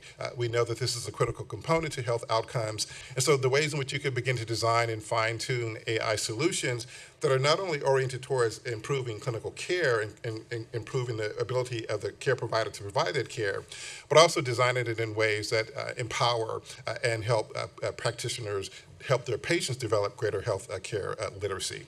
They also talk a lot about the challenges of the workforce, right, and building an AI literate workforce. And so for them, right, investments and resources that enable them to better understand both the risk and the challenges of these technologies in the clinical setting is really important. Something else that they talk about, right, is how do you fine-tune technologies like AI to be responsive to linguistic and cultural differences? And I mean, it's these kinds of ideas and these kinds of perspectives that really begin to bring new dimension, new possibilities to how we think about this technology in the safety net environment. And so we asked them, what are some of the primary barriers, right, that as you begin to think about a future in which health care is very much informed and influenced, sort of shaped by AI, what are some of the barriers that you perceive? And here's sort of an indication of some of the things that they highlighted that currently, right, continue to either limit their trust or limit their capacity to really embrace and integrate this technology into their clinical practice. For instance, they talk a lot about concerns around data privacy and security, how important that is. And this is one of those ethical issues, right, that I alluded to earlier in terms of how do we begin to sort of reconcile some of the tensions in terms of what happens once these systems begin to start collecting and accumulating massive amounts of data, not only clinical and medical data, but also social data, environmental data, attitudinal data, all of the different kinds of ways in which you can track people via a smartphone or via some other kind of smart solution. This idea, right, that protecting that data and providing security is really important. They talk a lot about, the lack of sort of infrastructure. It's interesting, right, that as we sort of think about the safety net environment, certainly, right, what's going to be important moving forward is sort of developing infrastructure that allows them to sort of integrate these technologies, to integrate these systems into their workflow in ways that enhance their ability to give care, enhance their ability to develop greater understanding of this technology's capacity and how it might inform how they move forward. And then finally, just insufficient training and the need to begin to start developing pathways for greater education, and we'll talk more about this in a second. But they're also somewhat, it's interesting, right, because I was surprised to learn from this work that we've done, is that safety net practitioners are very open to the idea that AI will be a feature or a component in the delivery of healthcare. And I think we all sort of understand that. But there are certain challenges, right, that need to be worked out. And when we asked them, right, what are their perceived benefits of AI, right, in the safety net setting, they mentioned a number of things, and I'll just highlight a couple here. This idea, right, of developing or delivering more efficient and effective care was something that was important to them. This idea of being able to support and enhance decision-making, right, in the clinical environment was really important to them.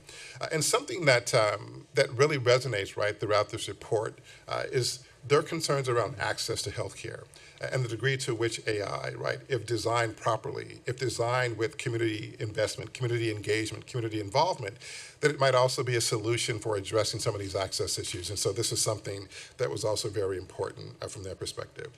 And then finally, just to end with a couple of other slides here, I think this quote is really instructive of what's at stake here. And this is one of the survey participants. And what they talk about in this quote is the degree to which AI might be able to address this issue around access to healthcare. From their perspective, right, if we design it right, it can become a way of filling in that gap. But if we don't address this problem, right, you can see it sort of accelerating, expanding, sort of widening that gap as well. And it in some ways is a call to action for us to begin to start thinking about the ways in which this technology can be designed with and for safety net populations, and why this is an important charge, and I think one of the missions that we're really sort of committed to.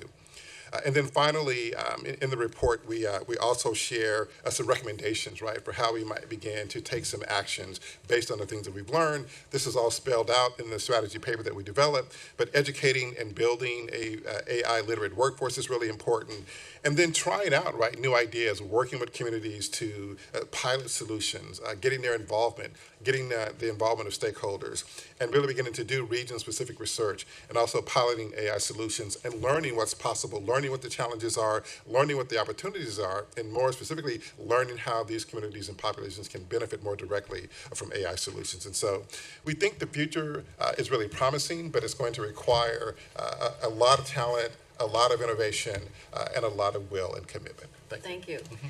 And I think importantly, when you hear Professor Watkins speak and you think about how we begin imagining where we're investing and building our work around AI and translating to medicine, we ground it and build it in a purpose-driven way with thought leaders like Professor Watkins to help shape and direct us. So we aren't just kind of out there with the technology and all the cool bells and whistles that are going to try to solve all these problems. We understand the beginning, there's so many problems, and the need to kind of anticipate and build that with frankly, the safety net population, so that in the end, you are really creating systems to benefit all.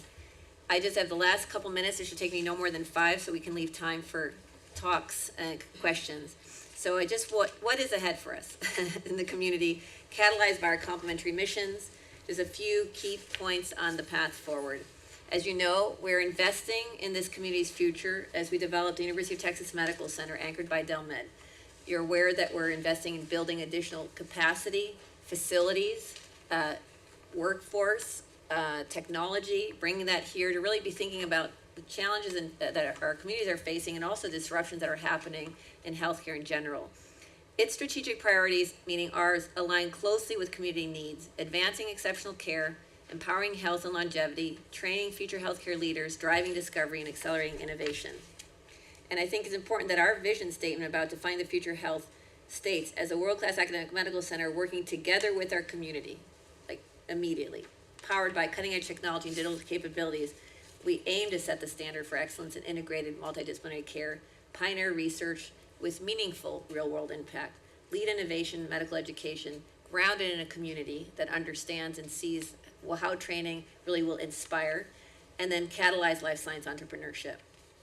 So the strategic alignment between Dell Med and Central Health is demonstrated in our shared goals across our strategic plans, which are expanding access for underserved patients, offering first-time access to new services in Austin, educating best-in-class physicians, recruiting more physicians to our region, supporting health and wellness across our community, and creating a system of integrated patient-centered care in Travis County.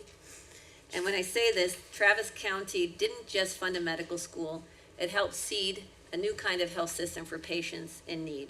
And we know that the community here is a critical component of our future, our past, present, and future. So as UT establishes the medical center, we're taking our place in an integrated system of care that changes and saves lives. My background, my entire career was at the Mayo Clinic. I signal that more not to throw a name out, but to highlight a DNA, a core DNA, that we are inspired by putting our patients first, and we seek to collaborate. And as the Mayo brothers would say, it's a union of forces, bringing the teams together to bear to solve the challenges that we're facing in healthcare. They knew it then, decades ago, we know it here. And I think moving forward, we really look to further bring additional capacity in serious and complex care, previously unavailable in Central Texas. We understand the importance of how to leverage technology moving forward to bring it in a way that doesn't leave our community behind, and to really building a welcoming community-facing health campus. So our focus as partners includes opportunities for collaborative system design, optimization across the care continuum, and leveraging UT's academic and clinical reach to support Central Health's public mission and community insights. And this really isn't about UT doing its work and Central Health doing its work. This is about redesigning how both organizations work together to maximize community impact and insight. I put this here, I'm sure that Patrick will recognize elements as we talk about the care continuum, because there is a lot of need in our community, and one way to think about it is the systematic approach to seamless, patient-centered care across the continuum. What does that mean in pre-acute, before the hospital, the preventative, primary, and specialty care that keeps people healthy, the advanced interventions when people need complex care or hospitalization, and then the post-acute care, rehab, long-term management, and bring them back to lead productive lives, and recognizing that this continuum is even more difficult, in fact broken, when you think about the safety net population, or you think about the homeless patient. So moving forward, our partnership is committed, and we are committed to ensuring coordination across all three parts of the spectrum, so our patients don't fall through the cracks between systems, even as we maximize our respective expertise and resources. And it's a system that doesn't just deliver care. We aim to deliver not only health, but ultimately hope. Hope and health is the goal. And I'll close with this. The investment in Travis County voters made in 2012, we believe, continues to pay dividends in lives saved, in individuals inspired, in health improved, and access expanded. We have a long way to go, but we continue to move deliberately with intention, focused on mission, and driven by our values. Our partnership demonstrates how academic medicine and community-based care can create systems that truly serve everyone, including the most vulnerable. And we are not just treating patients, we're training the next generation of physicians and teams committed to our community, conducting research that benefits our neighbors, and building infrastructure that will serve Travis County for generations to come. So with that, I just want to thank and acknowledge the partnership, the commitment, and I close with just welcoming questions and recognizing, as you said, Anne, that this is a brief moment to have questions, but you know where we work, down the street. We're available to talk and continue to engage as we navigate the journey ahead. And that journey is bumpy, meaning there's all kinds of factors and forces at play. That's when you really need to come together and maximize your collective strengths to really serve those who inspire us each and every day. So thank you. I want to thank you, Dean, for coming and presenting, which is just an amazing presentation There is so much here, and this information is so inspiring and helpful to us. I want to repeat one thing that you said that I think is important for us all to keep in mind, and that is that you said that our work together is to redesign how we work together to maximize care for our patients. There's much that you said, but to me, that points to what we'll be doing together in the future. So this is certainly not our last conversation as a board. I'm looking forward to our board continuing to work hand in hand with you, as well as, with Dr. Lee's efforts with you and ours also, because you are truly a partner for our community, and I appreciate and am inspired by the way that you and your team have articulated what we can do together. So I want to thank you for that. We have, so managers, we have about 15 minutes, I think. And what we're going to do is go around and let everyone make a comment or ask a question. And again, in the context of, we will have many more conversations together. We're not going to be waiting a year before we talk to you as we work together to redesign the system. So I'm going to start over here. Manager Jones, is there anything that you would like to comment on or ask about or anything? Well, first of all, thanks very much for the opportunity to come in and speak to us. This is very valuable, very important, and very informative. Second thing I'd like to say is pick up on something you had just said a few moments ago, whereas you all have come over here to see us, it would be very helpful if we could come over and see you all. So I think an opportunity to go over to the school, visit, meet some faculty, and talk to other. Fortunately, I've had the opportunity to work with a couple of medical schools, one in Houston and University of Pittsburgh. And so one of the things I saw back working in those institutions is the engaging of the communities as well. I think it would be very important if we would be able to continue that here. I have a sense that you're doing that. We had the opportunity a few weeks ago to have an open house out in Manor, in which we had representative. One of your students was there who talked about her opportunity to do that. We need to recruit into the school individual residents who ultimately will be providers in the communities they serve. So I'd encourage us to not just talk about this, but put some action to it. And next time, we probably need a whole session for us to do this. But thanks so very much for coming and sharing. I appreciate that. I think a couple points is how critical it is that we interact in real time, have opportunities to see and act and ask the kind of questions you're posing.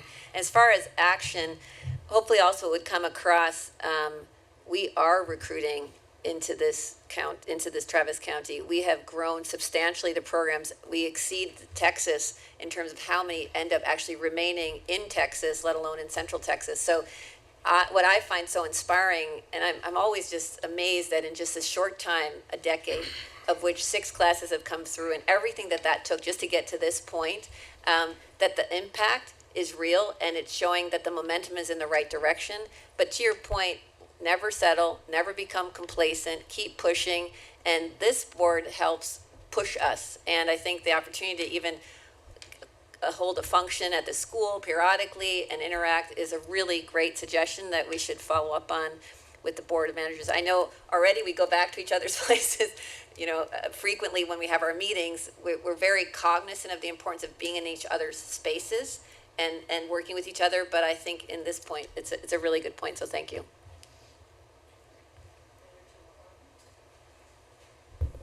Thank you so much for being here, Dean Lucanetti, and just wanted to call out how great it is to see Dr. Watkins here, who years ago was calling out the concerns around biases in LLM and other generative AI models, and particularly in the healthcare arena, and woke me the heck up a few years ago and called it way before everyone how these models carry our biases even without the data there to be able to make those inferences, and how we can intervene and how those models are trained. That's just worth mentioning here in this room. Secondly, also Aquiel, am I saying your name correctly? I saw you at the community conversation in Manor that Shannon and the Central Health Communications team, and then of course other board members were there, as well as Commissioner Trevelyan. And you're a unicorn, not just being raised in Austin, but also being a woman of color who is in med school in Austin and wants to stay in Austin to deliver care. And that is a super unicorn. The fact that this med school has one unicorn like that means that anyone else around this student who's approaching that unicorn status is extremely valuable to our community in so many ways as well. So I wanted to call that out. Thank you for an extremely valuable and dense, but still nonetheless communicative presentation. My ask is, this is a brilliant start, and not even a start, a brilliant continuation of what you came to us with last year, is that that y'all, if possible, somehow engage subject matter experts around healthcare economics or whatever it may, whichever SMEs are required to kind of bring an economic analysis for the monetized value or ROI of the capacity, infrastructure and deliveries, the capacity and infrastructure that the med school is bringing for delivery.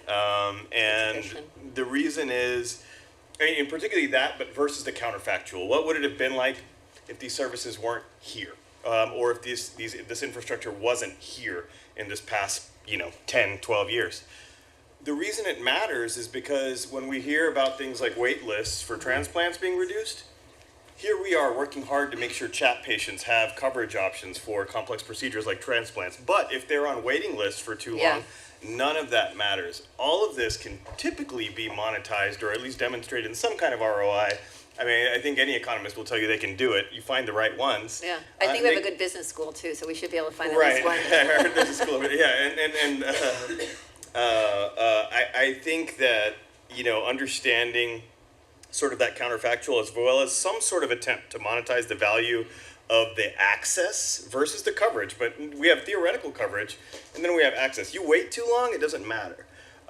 Or it matters less. And so understanding that is very important, because the way I see it is that if we have a baseline for economic analysis or analysis of economic ROI, I see us as early stage investors, basically, in the med school.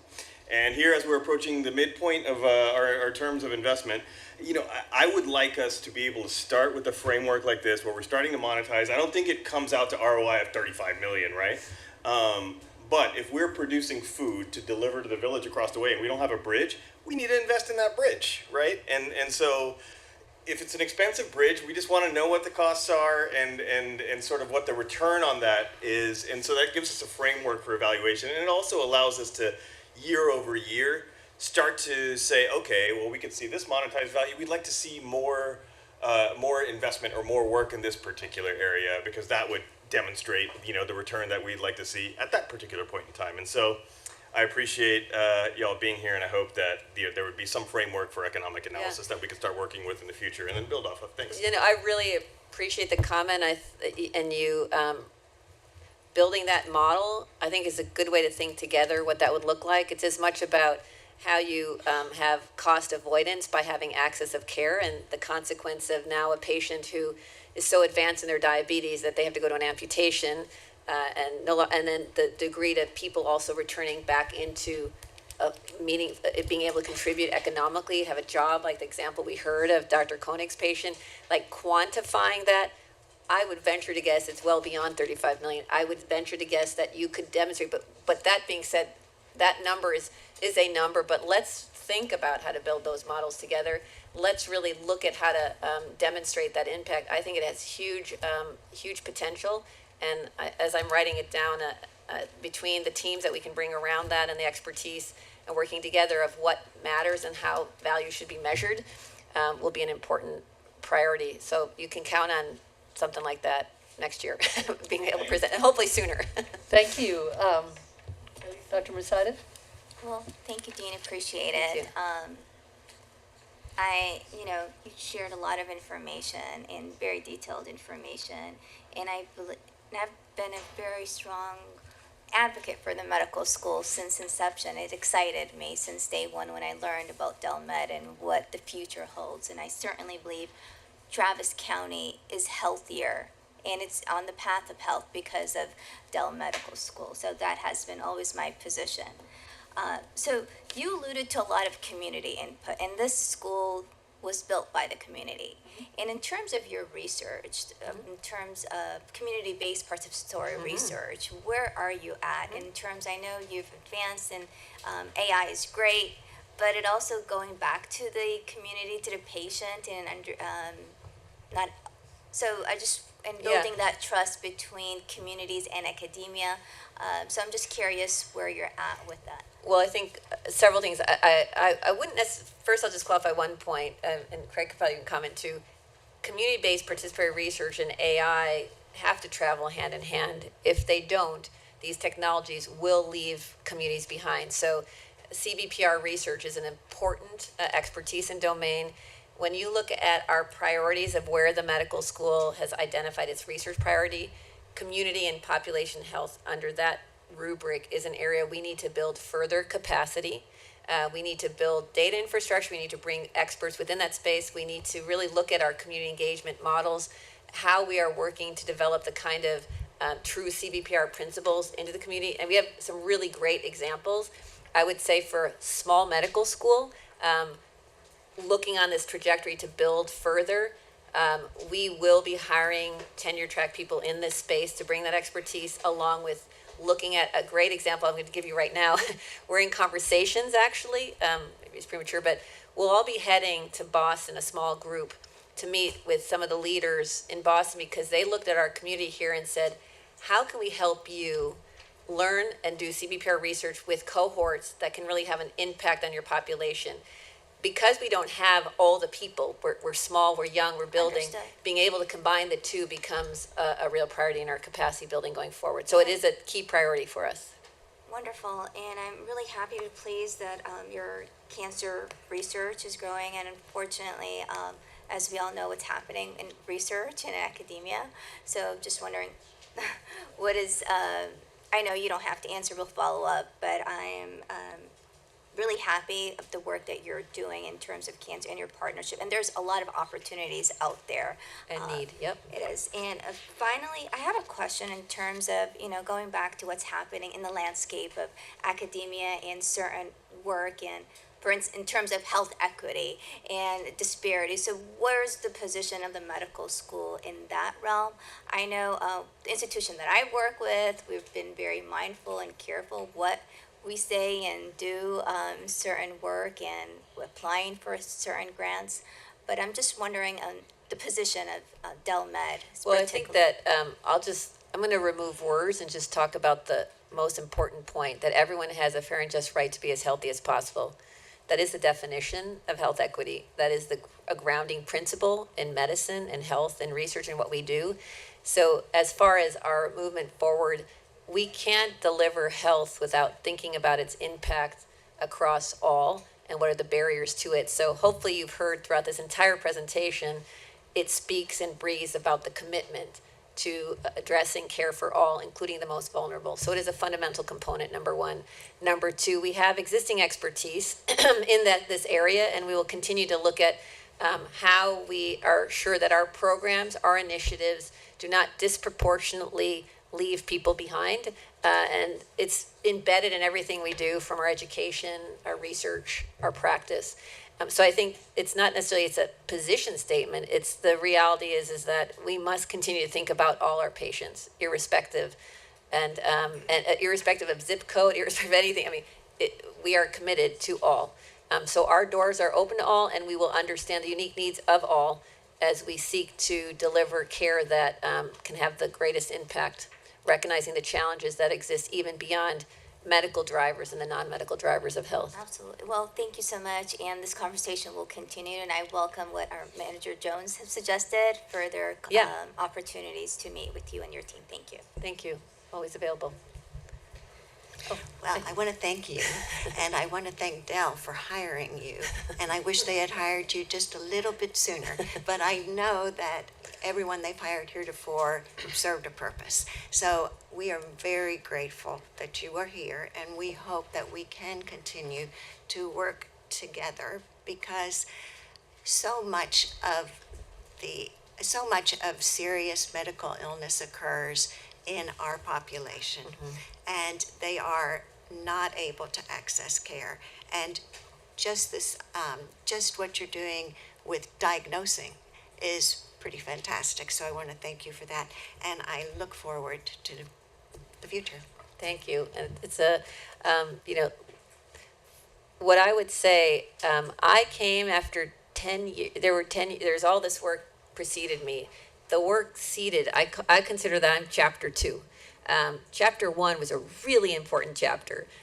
It made everything possible upon which we're building. We're not building from nothing. We're building on a culture, on an identity, on a commitment, and really not forgetting what that is as we move to this next chapter, which is actually seated at the time of the greatest transformation in health technology data the planet has seen. And so let's recognize that we can't lose sight of that. So people like Craig and others, as we move forward into this time, we're still grounded with our North Star clear. So I appreciate the opportunity. And it's just been amazing to see the kind of people who are coming and continue to come, who came. You met them. I mean, Carl Koenig was early on, inspired from day one, and hasn't lost an ounce of his commitment. And I can say that for each of the people you've heard speak and a lot of the programs that we've talked about. So honestly, it's just a privilege to be here. And the potential for impact is profound, but the journey and the lift is huge. And so recognizing that, and yet being pragmatic, but not losing sight of where we need to go. When you have a clear North Star and you've got good people around the table working together, I truly believe it's possible to really have that kind of impact that's sustained. So thank you. Thank you. Dr. Lang, thank you so much for coming. I'd like to second what Dr. Brunson said. I have a question, though. Probably one of our greatest problems with access is access to primary care. As you noted, there's a severe shortage of primary care. So I guess it's important to first define primary care. I attended UT Southwestern, where about 60% of the class was internal medicine. 90% became subspecialist. So I guess when I'm hearing someone, the class is 60% primary care, I think in the rest of the world, medicine, PD, and certainly OB-GYN is considered, they're surgeons. So I have a question sort of, in light of that, the DO schools, for example, produce about 25% of family medicine doctors. Allopathic schools produce about 9% allopathic, and I'd say that's being kind of on the generous side. I've been teaching your students since the med school's been in its inception, so I've been averaging 4 students a year. So I've had 2 going to family medicine. And in my clinic, we provide surgery from colposcopy, vasectomy, skin surgery, diagnosing Parkinson's disease. And I'm curious, A, do you see an increased need for production of family medicine doctors? And 2, how might the medical school do that in light of the the osteopathic system directs students and encourages them to do that, versus I would argue certainly Southwestern, we were highly discouraged from going into primary care internal medicine. And I think probably most elite medical schools are. And how do you see solving that, or that's a problem that's Well, I don't think it's for one school necessarily to solve, but I think, in our school, as I said, typically it's about 40% who enter primary care out of the class of 50. And honestly, yes, there's a shortage, and we're going to have to think about what schools and how we can work together to build that workforce. But I would also add, there are certain elements, the examples we heard of, an orthopedic surgeon coming in front of you and telling you how they've transformed care for patients, or a transplant surgeon who's now made it possible for us to give that care. And and then you hear also from Aquiel, who will train in primary care and bring those gifts and that inspiration back to this community. It takes a village to do this. And I think the question is, people will be drawn, and we share and inspire both. We aren't one or the other. There are some medical schools that are unequivocally, strictly going to build the rural healthcare workforce, and others that are only going to really focus on physician engineers, and that's a focus. I would say I feel we have a healthy balance that's grounded in our understanding of what some of our community needs are, what they're exposed to, what they're inspired by. But each one of those specialists I put out there who were coming from all these places around the country, they came into this community, they brought their gifts, their talents to bear in an environment where there's also a huge lack of specialty care. So we don't have enough doctors, we don't have enough primary care, we don't have enough specialists. And I think we each can fill certain niches. When we work together with Central Health to co-recruit in this space, we've got clear ways we can work together. And then there's also going to be places that we're going to recruit across specialists. And the point is they understand each other, and it's, for us, it's not an either or, it's an and.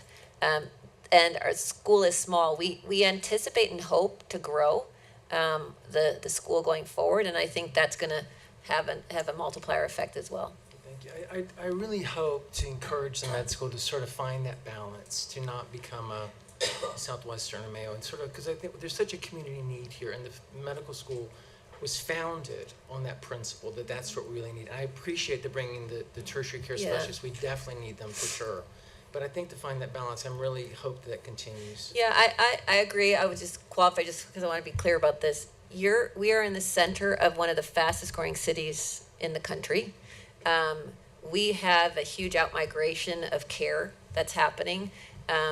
We want to bring more care here, and I mean, I understand the point. I would say that balance is important, and I feel like we're striking a good balance because we're also training specialists who are coming back into this community. So it's an and from our perspective, and we'll continue to strive to both honor, support the community and the primary care needs, along with the specialty capabilities, because that's a team sport. The door in, the front porch of care is primary care, but after that, there's a whole cascade that's needed as well. So when primary care works hand in hand with specialists, and they understand the holistic approach that you've heard, that to me is the model that has to be scaled in a more meaningful way. Thank you. And I want to thank you again for working so well with us. I really appreciate it. Thank you.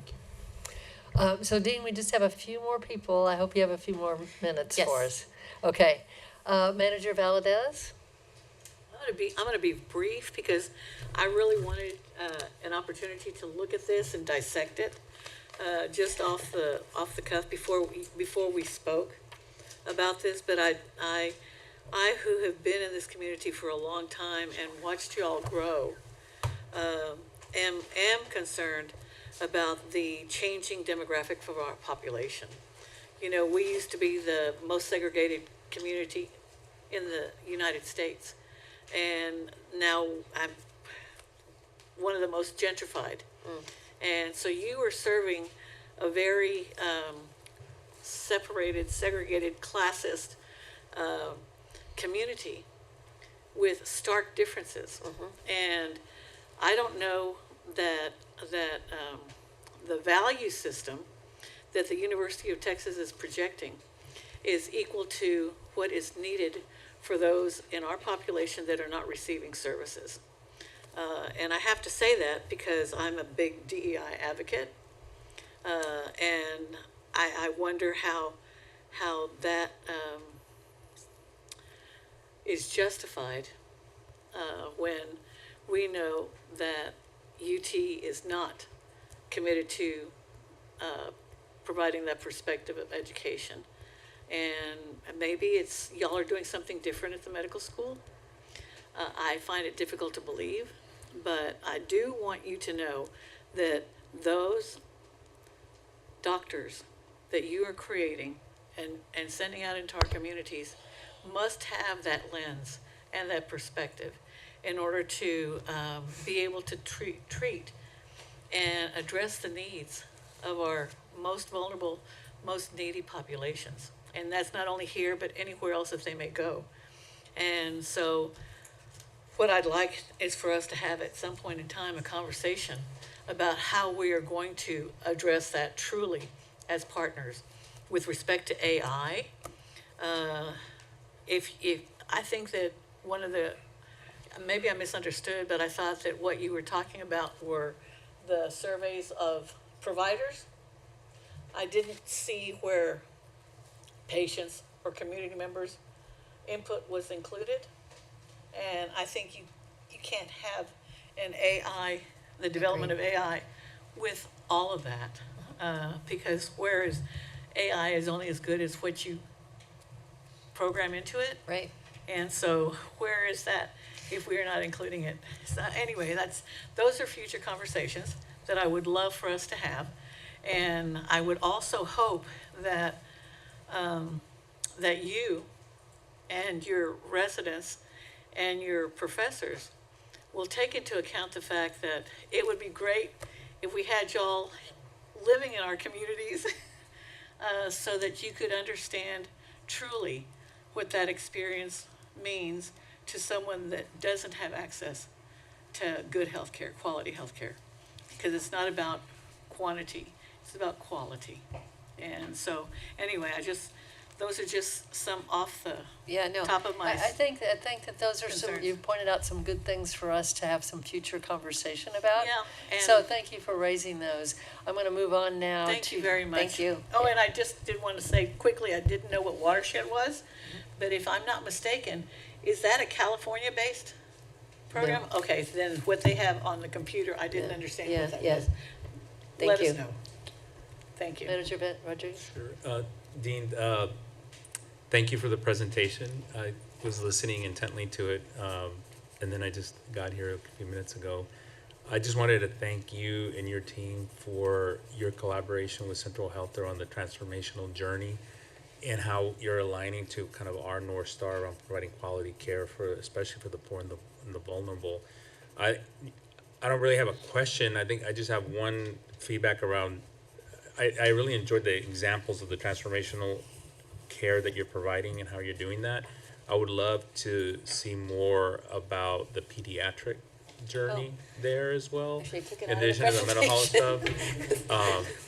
Having worked with Dr. Harris and Dr. Edwards and the kind of the work that they're doing in transforming healthcare for children and the mental health continuum, because you talked a little bit about that. There's just some really tremendous impact, and I'm just curious where the concentric circles overlap with Central Health or the opportunities. Yeah, well, wonderful opportunity. As Piper knows, we removed that just before, just thinking about which population we're sort of covering and talking about. But that being said, there's tremendous work in that space, and we'd love to talk about that. So I will take that as an invitation for elaborating on that on the next go around. We have one more person who I think is online. Is Manager May still online with us? Manager May, do you have any comments or questions for the Dean? I am, pardon me, I am online and I do not have any comments or questions other than I appreciate the presentation. And I would like to see them come back. Okay. And I'll talk to you, Chair, about my idea about them coming back on a regular basis. Okay, that sounds great. Well, that gives us something to look forward to. All of us have talked about how pleased would be to have some additional opportunity for conversation. So I know that you need to leave. You've stayed 10 minutes over for us. Well, I do also want to thank my speakers, thank our team. They're here really carrying day in, day out the mission. And so thank you all as well. And thank you for your attention. Dr. Lee, did you want to say Thank something? you. Just wanted to add my appreciation. Carl, thank you for sustaining the best practice in potentially the world for 8 years, and for your heart and for your personal care of my own family. They have graduation tonight, so he might have already, I of stepped the away. MSK. Okay. So I know, he's Craig, there in spirit. I feel safer I will knowing share. that you are thinking about the implications of this new technology and ensuring that there's fairness and equity and that socialism for everybody. Aquiel, I'm just so inspired by you, and to Dr. Martin's question, the call out that it is the practice in the community centers, the case management, the community care setting, that this is part of how we do this together, and we inspire folks. Your point, Dean Licanetti, that we learn by caring for everybody. It's just you're just so extremely intentional about the language you use from slide 3 forward. You had me, you echo so thoughtfully our mission with a special interest in caring for those who need it most.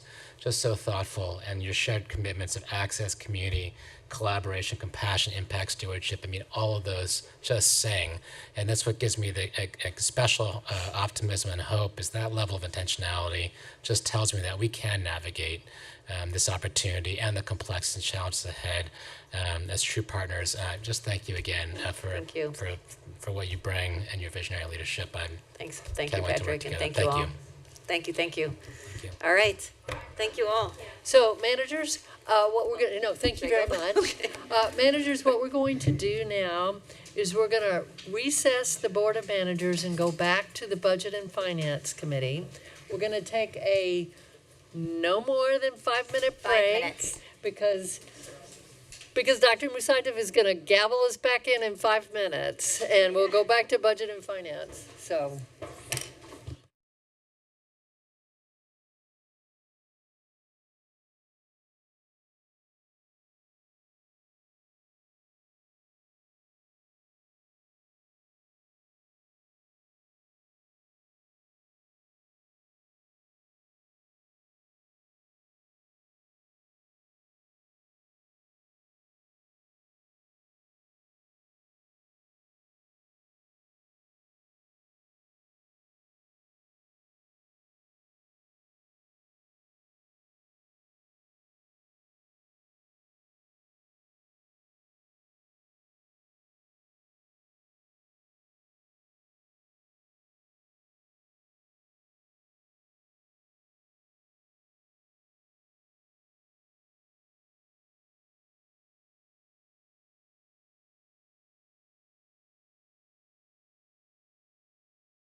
resume.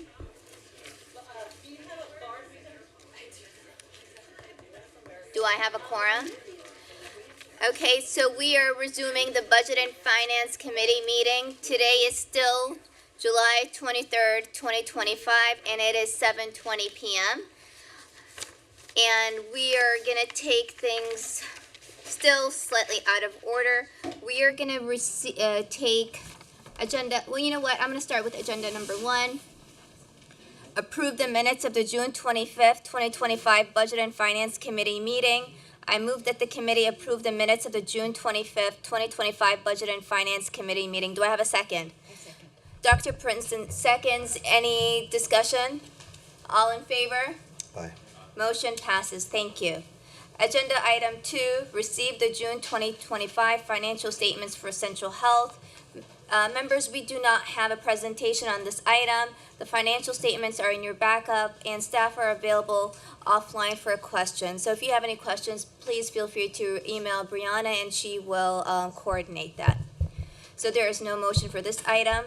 Now, moving on to agenda item number 3, receive the June 2025 financial statements for community care health centers. Members, there will also be no presentation on this item. The CUC financials are also in your backup. And as well, if you have any questions, please email Brianna and she will coordinate it.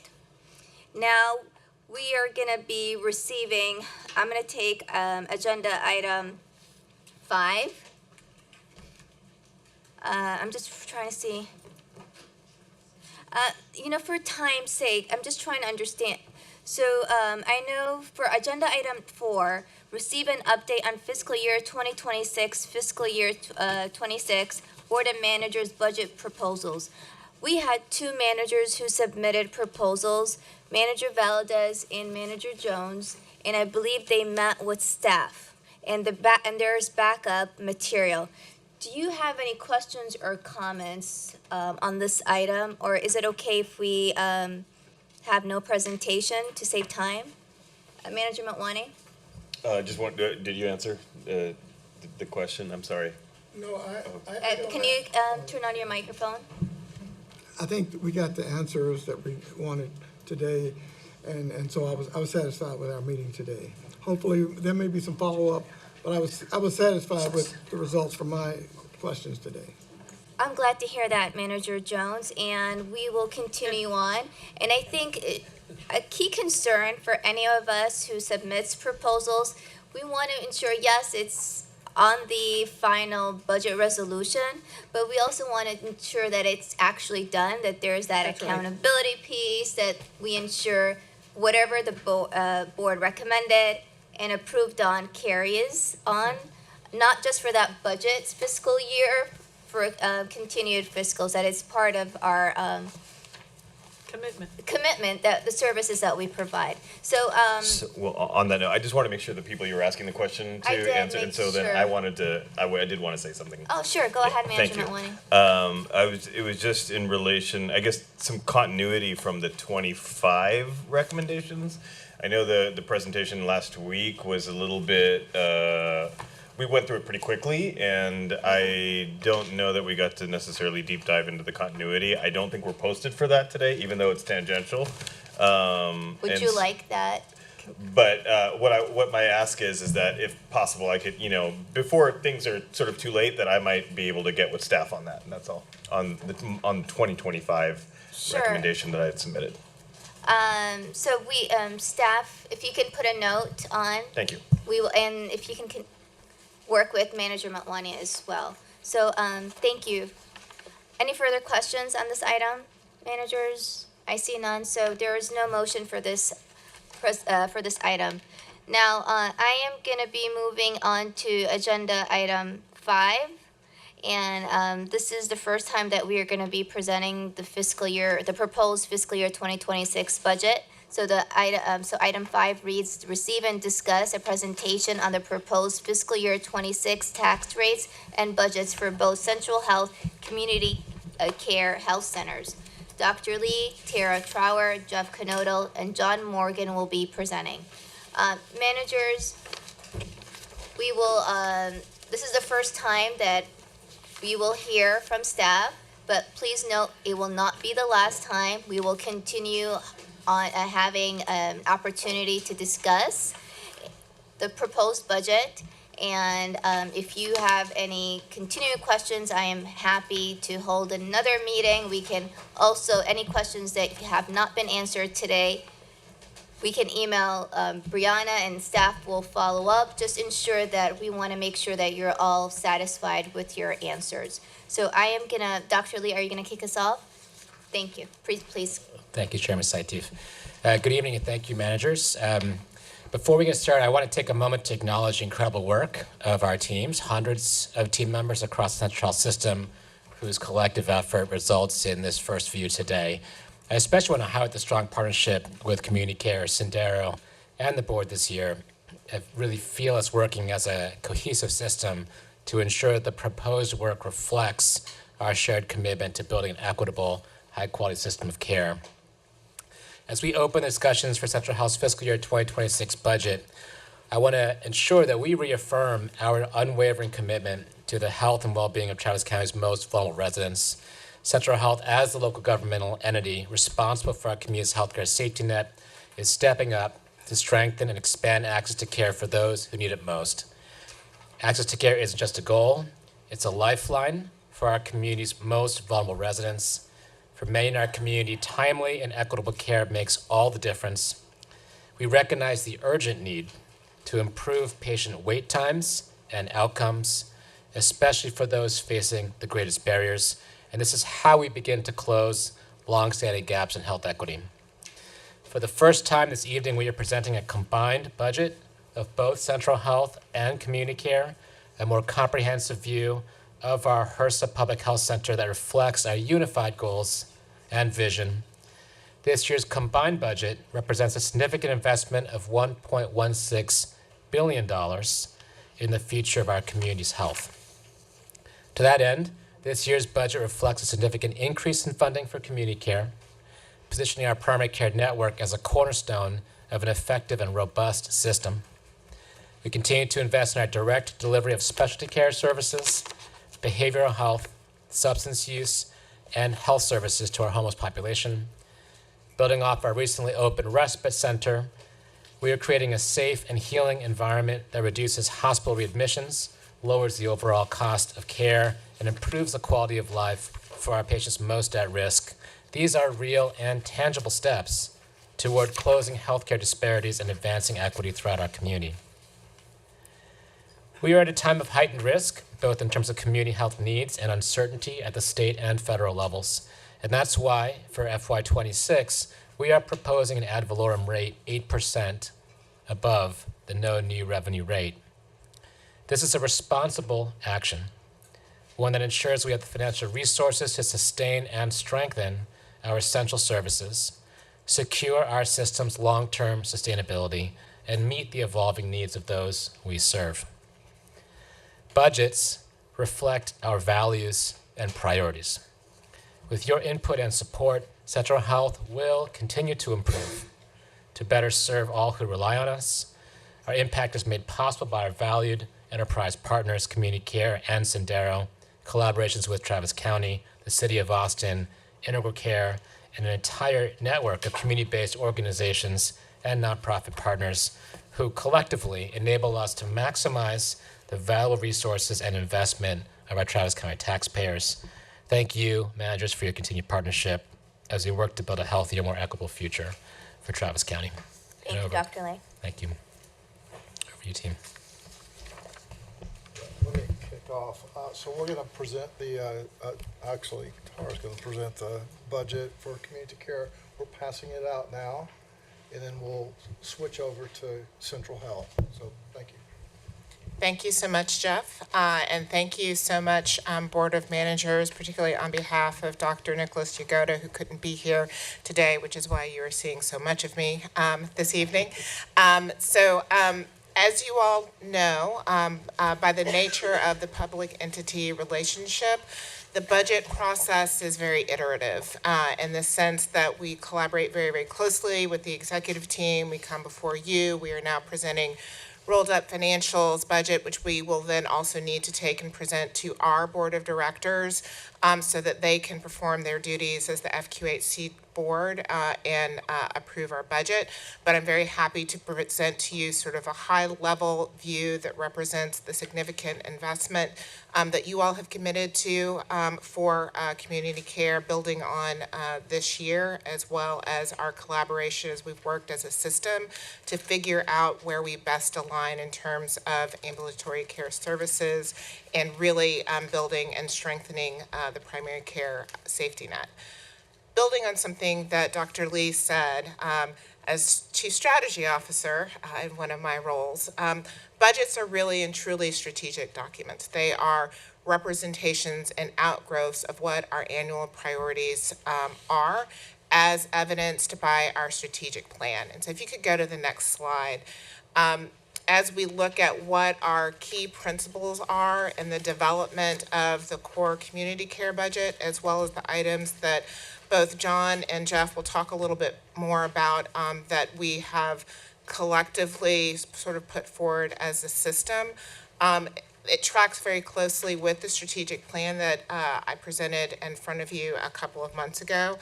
And so the strategic priorities that are reflected in this budget are transforming healthcare through patient-centered access. We have, as a system, committed to access as our North Star. That starts with primary care to, of course, then prevent further illness, ER visits, and all those things that the system struggles with. Also addressing health disparities through excellent care. This is the quality piece. It's not enough to allow folks in the door. What are the investments that we need to make in care teams and in resources to make sure that it is the care that our patients deserve and the highest quality care possible? That goes hand in hand with financial sustainability, really understanding what our investments are. Although we are very grateful for the support of taxpayers, we are also being very thoughtful about the ways that we can continue to leverage our other funding sources. When you start looking at our other patient services revenue, what are some investments that we can make in terms of AI so we can stretch the resources that we have even further? And so that is embedded in this document as well. Strengthening our workforce, because at the end of the day, even though we do have a fantastic EHR and AI teams, that healthcare is still people caring for people. And so what do we need to do to support? You've heard us talk ad nauseum about some of the challenges that we face in terms of provider recruitment and retention. And so looking at what we can do to further support that. And then building strategic community engagement. It's in our name. It's part of the Community Health Center movement, that we are not just brick and mortar buildings that we go in and leave, that we are embedded in integral parts of the community, and our budget needs to reflect that. So next slide. So if you take a look at the current high-level budget, you will see that, I'm looking at my wrong notes, hold on, that our overall budget that we are proposing for FY 2026 comes in at $270.8 million. This reflects what we are projecting to be a growth in encounter visits by about 14%. This accounts for both the fact that, for example, Del Valle is open. We are actively recruiting to fill slots there, as well as some of the other investments. We have a number of providers coming online this summer, and so really hoping to build out, but that comes with both encounters, but it also comes with expense. And so we are planning growth in medical, dental, and behavioral health services across the system. What you will see, what that 14 year over year is 600,000 visits in FY 2026. And we didn't have the comparison on the chart, but if you look at expenses, it's about a 9% overall growth rate in expenses for that 14% increase in access and visits. revenue considerations, again, we've been a broken record on some of the challenges that we face, and that is lower Medicaid reimbursement and pharmacy revenue projections. That's been mediated some. We did get an increase in what we call our PPS rate, which helps fund care for our uninsured individuals. But some of the other factors, which I think we'll talk about later in the meeting if we get a chance, there are still significant headwinds, and so that has been included in the projections as we look at where we're going. Similarly with 340B, although you will see that on the revenue line, we are anticipating an increase, but we are also anticipating a significant increase in expense. And so what we like to talk about is margin on the 340B program will decrease, although we have some very innovative things on the on-ramp from our chief, system-wide chief pharmacy officer that we hope to mitigate that. I will say that the team at Community Care has been incredibly thoughtful as we have gone through the budget to see we are in the process over the course of the summer of reorganizing our clinics in a way that we hope that through attrition, we will be able to be even more effective and efficient in delivering that high quality care in ways that we are using our human resources to their highest and best use to support access for our patient population. And continue to work very much in partnership with Central Health on things like aligning our financial screening teams and some other things that you'll hear about in their presentation to really start to get at that removal of duplication so that we're using our collective dollars to the best good. And so really with an eye towards mitigating those risks that we see coming, doing some thoughtful future planning, hopefully providing a really solid on-ramp as we continue to expand ambulatory care. And I'm happy to answer any specific questions that you might have as part of this or the rest of the team's presentation at your leisure. Thank you so much. Thank you, Kara. Appreciate it. So we'll take questions after the full presentations. Thank you.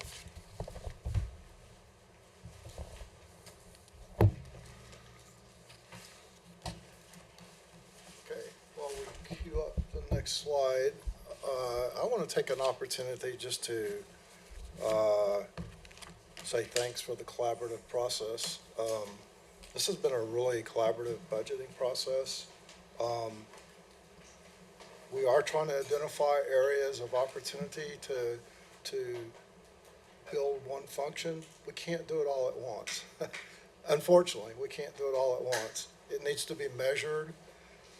It needs to be thoughtful, but we've had some really good conversations. I think you'll see some actions that we're beginning to take, but I just wanted to acknowledge that the overall budget process was really a collaborative process, and I think we shared what our thoughts were moving forward, and Community Care did the same, and I think we came up with a really good product. So with that said, this is our initial combined slide that Dr. Lee alluded to in his opening remarks. There's a lot of investment in this combined budget. It represents over $1.1 billion, and again, it's from our combined public health center model, I think it represents a lot of our joint strategy and joint planning efforts to deliver the services to our community. Next slide, please. Next slide.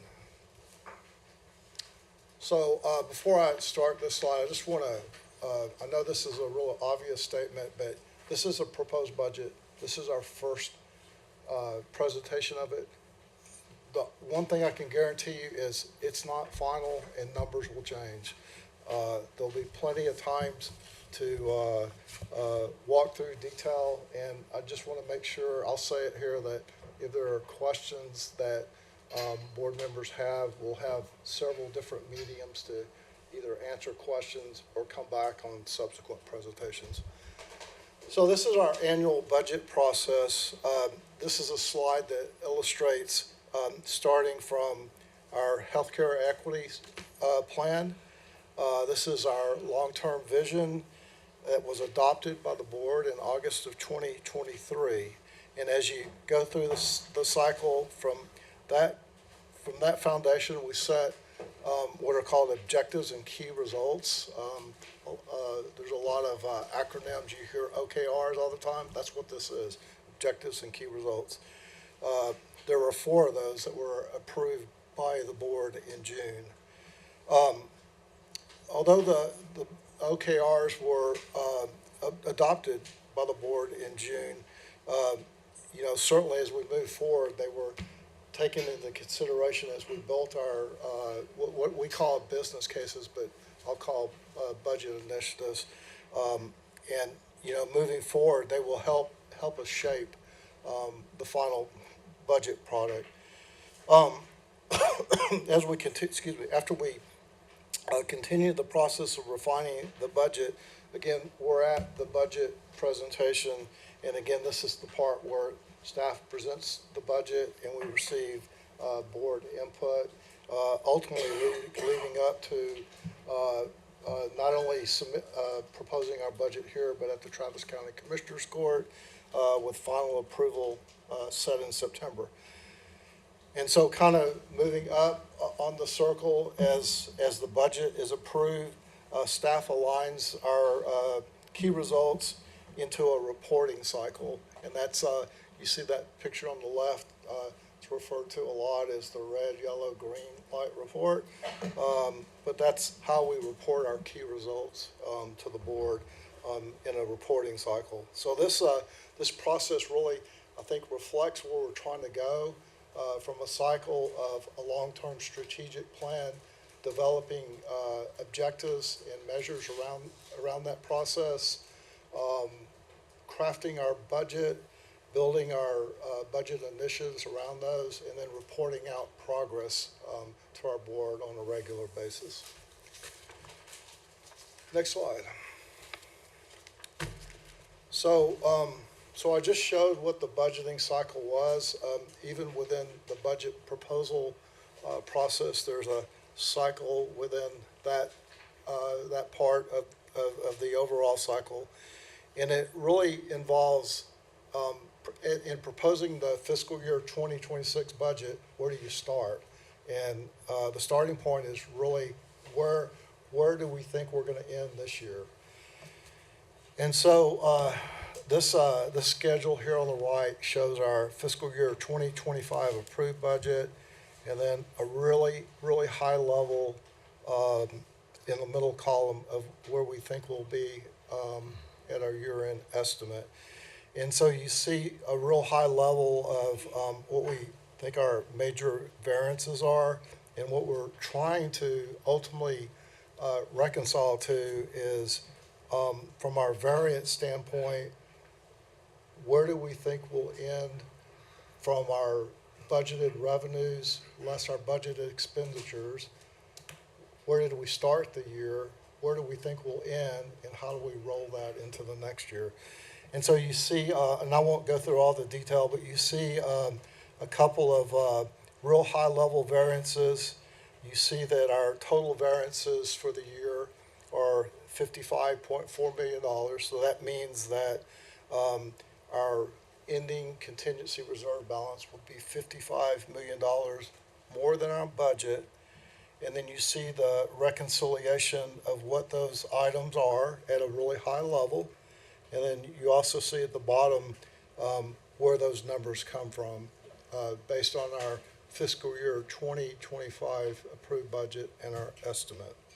And I think those are the red highlighted numbers that you see there at the bottom that reconciles. The other thing that I would point out is when we look at that overall change, it's important to note in our estimate that for fiscal year 2025, we spent, or we were structurally in balance. In other words, we spent more than the revenues we brought in by about $52.7 million. And that's right above that column there in the middle. So that for the year, we have spent our reserves down. We've estimated we're spending them down by about $52.7 million. Next slide. So now that we've looked at our estimate, what does that, how does that impact our fiscal year 26 budget? And so it impacts it. If you look back at the prior slide and then you look at the beginning balance for the fiscal year 26 proposed budget, you see that same number, and that's our beginning point. And then as we walk through it at a really high level on our budget, a couple of points to note is our, again, as Dr. Lee mentioned, our property tax rate is proposed at 8% of our no new revenue rate. And you'll see that from a property tax standpoint, that's an increase of about $31 million. Our healthcare delivery budget of $421 million is an increase of $68 million from fiscal year 2025. Of that, purchase services is about $40.3 million, and direct services is about $23.4 million. Administration is increasing by 8.7. Other financing uses decreases by 24. This also is something new. Staff is proposing the establishment of a public health center reserve, and that amount of reserve is $12 million. That reserve amount correlates with the amount the Community Care Board has established in community care, and we think that's appropriate to set up a designated reserve. It represents at least 30 days of cash on hand, and we feel like it's important to have a designated reserve across both entities in the event that that needs to be drawn on for, hopefully it'll never be drawn on, but for unanticipated reasons. Our contingency reserve level, so as we look at our total expenditures, our reserve levels decreased by $120 million. So as you go down the column and you see that the line called increase, decrease in fund balance, that's the additional dollars appropriated versus the revenues that are coming in. That contingency is partially offset by two things. One is the creation of the public health reserve that we talked about. And then secondly, per financial policy, we always keep our emergency reserve levels at 15% of ongoing expenses. And so that amount is a $10 million increase in that emergency reserve. Next slide. So the next slide is simply just a pie chart. It's another view of our budget. You see just the percentages of revenue and expenses. Primarily, 90% of our revenues are property taxes. And then on the expense side, of course, healthcare delivery is the predominant percentage of expense. So next slide.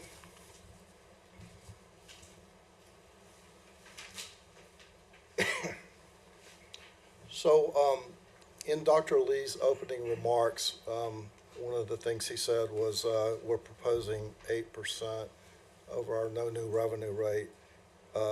It's a responsible thing to do. It creates financial capacity.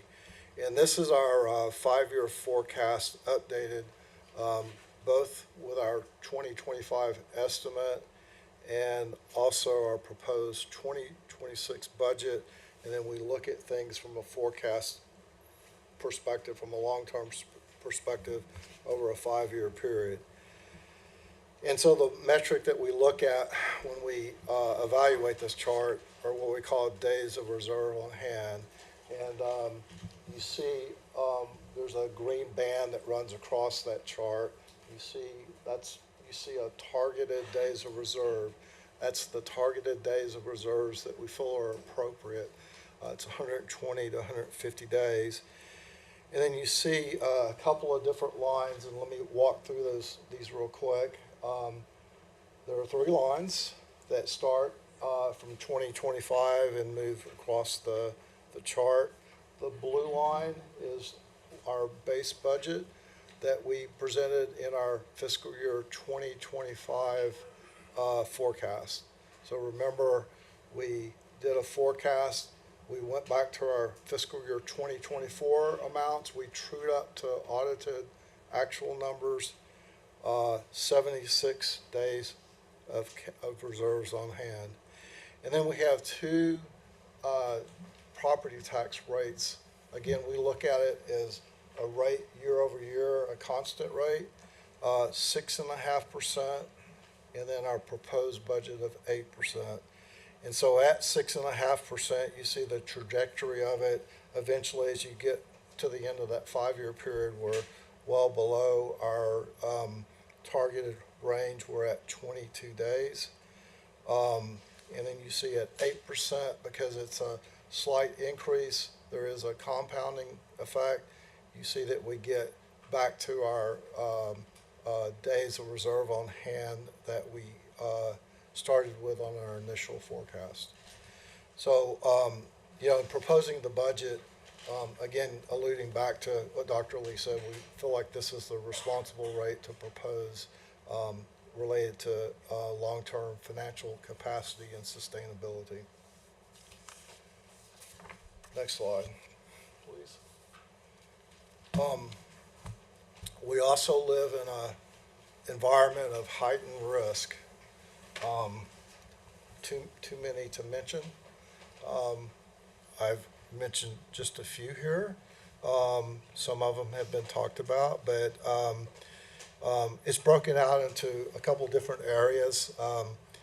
There are Affordable Care Act changes that are around the corner in 2026. Expiration of the enhanced premium tax credits. We expect that to have significant impact to enrollment numbers in 2026. Stricter income verification and enforcement. That's another mandate that's apparent for 2026. I also put shorter enrollment periods. I'm not sure that that's actually prevalent in 2026, but rest assured we'll monitor that part of it and come back if there are other areas related around the ACA. And of course, Sendero updates the board quite often, and they'll come back and have further discussion of some of these items. We've talked some about community care. Medicaid levels just haven't returned to the levels they were post redetermination. I think there are a number of issues around 340B risk related to decreased margins that you just heard about. I'm not a 340B expert, but the point in listing a few of them isn't, I'm going to explain what they all are.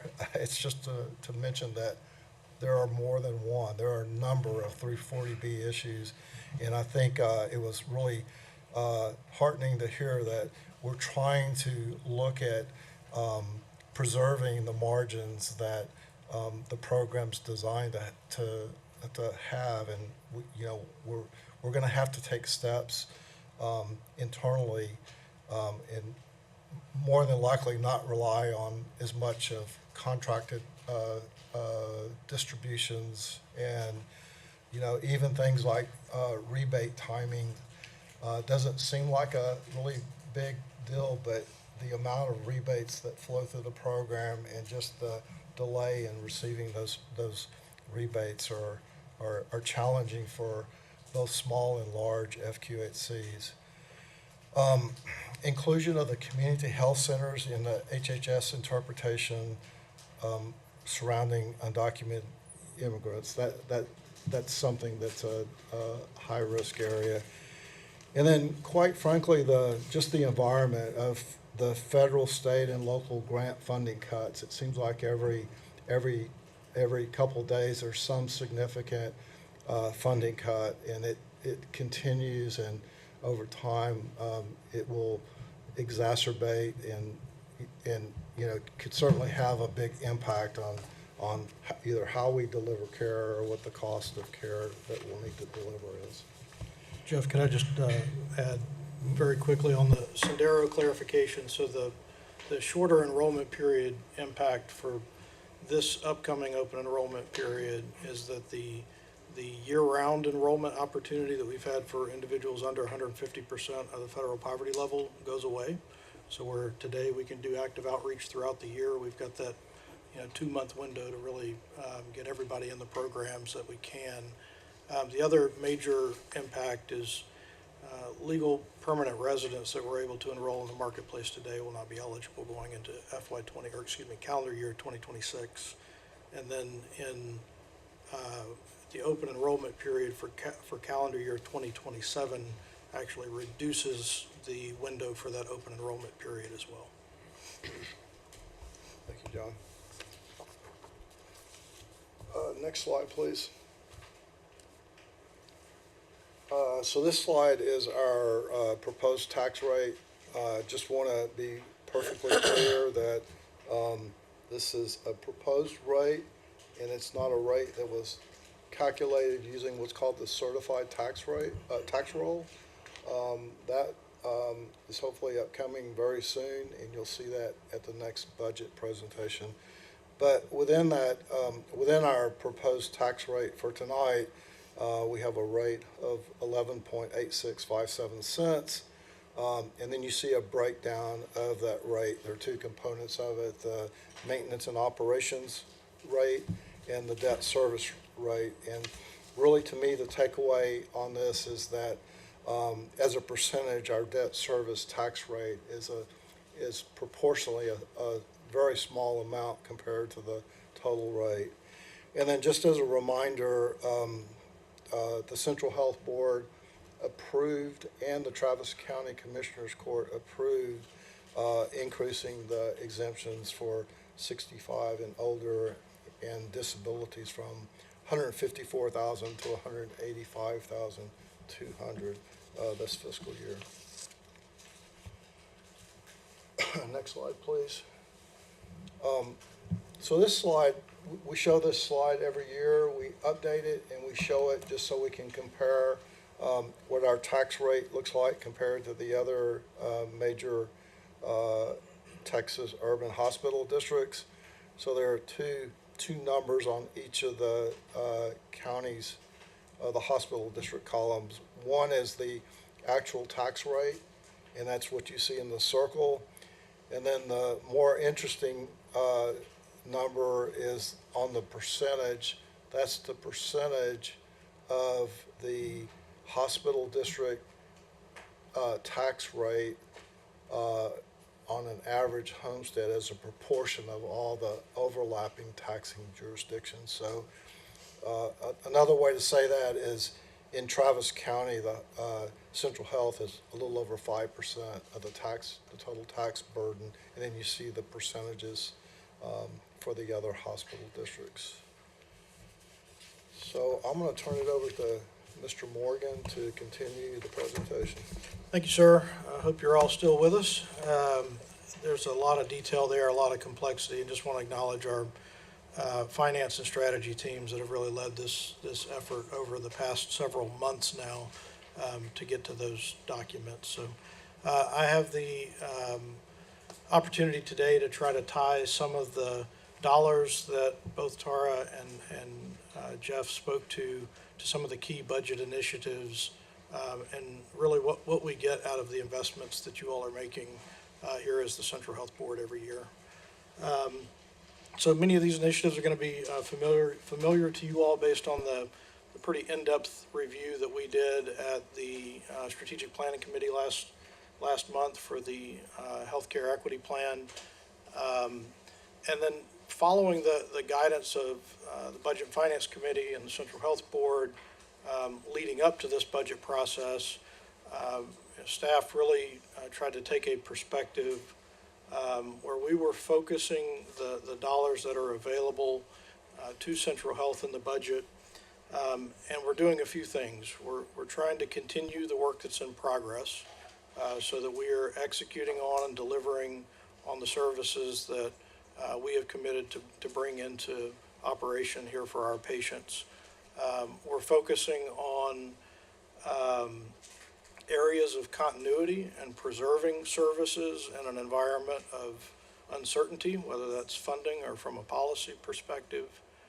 And then we're really trying to work together with our partners at Community Care and Sendero to make the most efficient use of our resources possible to be more effective, combine our efforts for a greater impact. You'll see at the top of these next 4 slides the system objectives that Jeff mentioned earlier, the OKRs that the board approved last month, and that really the services that this budget brings to fruition are aligned with those 4 system objectives. We go back 1 slide, please. So this initial slide is intended to highlight a few of the joint efforts that we have with Community Care as well as with Sendero. Just a few examples of many. And I can tell you that I've personally been here 11 years now, and I don't think this has ever felt more like one team rowing in the same direction, working together. So again, just thanks to Tara, to Dr. Yagoda, to Sharon and the team at Sendero for the collaboration over the past few months. So just to hit a few of these, and again, we can come back with a lot more detail and help answer questions. Some of the Community Care and Central Health joint objectives over the course of this year, combining our eligibility efforts. Right now we have 2 very large teams that do a lot of services for our patients in terms of connecting people to coverage. There are 2 teams. They work with 2 sets of processes, 2 tools, 2 sets of software, and enroll in different programs. So one of the joint recommendations from Community Care and Central Health staff is that we really combine those efforts. In this case, consolidating those resources in Central Health. In other cases, I think it will move in the opposite direction. But really setting up our teams to have access to the same tools to make the process much more streamlined and effective for our patients, and to leverage the strengths of both teams and bring those to the whole. We've also planned to consolidate our clinical education teams and co-locating those teams with our EPIC training teams at the CEC. Investing in dentures and optometry and eyeglasses, as we've talked about in prior meetings. Dentures is an area where we've had, over time, decreasing access through our contracted network. And there's a lot to be gained by building that capability in-house at Community Care, where our patients are primarily accessing their primary care dental services. Optometry and eyeglasses, I believe we've mentioned previously, the Vision Voucher Program that's been funded by the St. David's Foundation for several years is going to come to an end in 2026. That has been the primary method that our patients have accessed eyeglasses for as long as I've been here, at least. So again, developing that capability within the Community Care clinical environment brings us an opportunity to provide continuity of those services for our patients, not lose access to those services. And in the FQHC environment, we have an opportunity to access enhanced funding streams that can help bring the overall cost of those services down for the district. We're going to continue to scale the naloxone distribution efforts in all of our clinical and administrative settings here at Central Health and at Community Care, and also into community partner settings, whether that's shelter environments, local nonprofits, anywhere that we can get naloxone accessible throughout the community. Working very closely with Community Care and under the leadership of the Chief Pharmacy Officer at Community Care to develop infusion services that serve both the Central Health and the Community Care clinical environments. So building that program once for both environments, not building it twice in silos. That's also another area of revenue opportunity for the enterprise, where we can offset costs for some individuals with revenue opportunities through other payers. Clinical workforce development from nurses, medical assistants, community health workers, through our medical students, our physicians.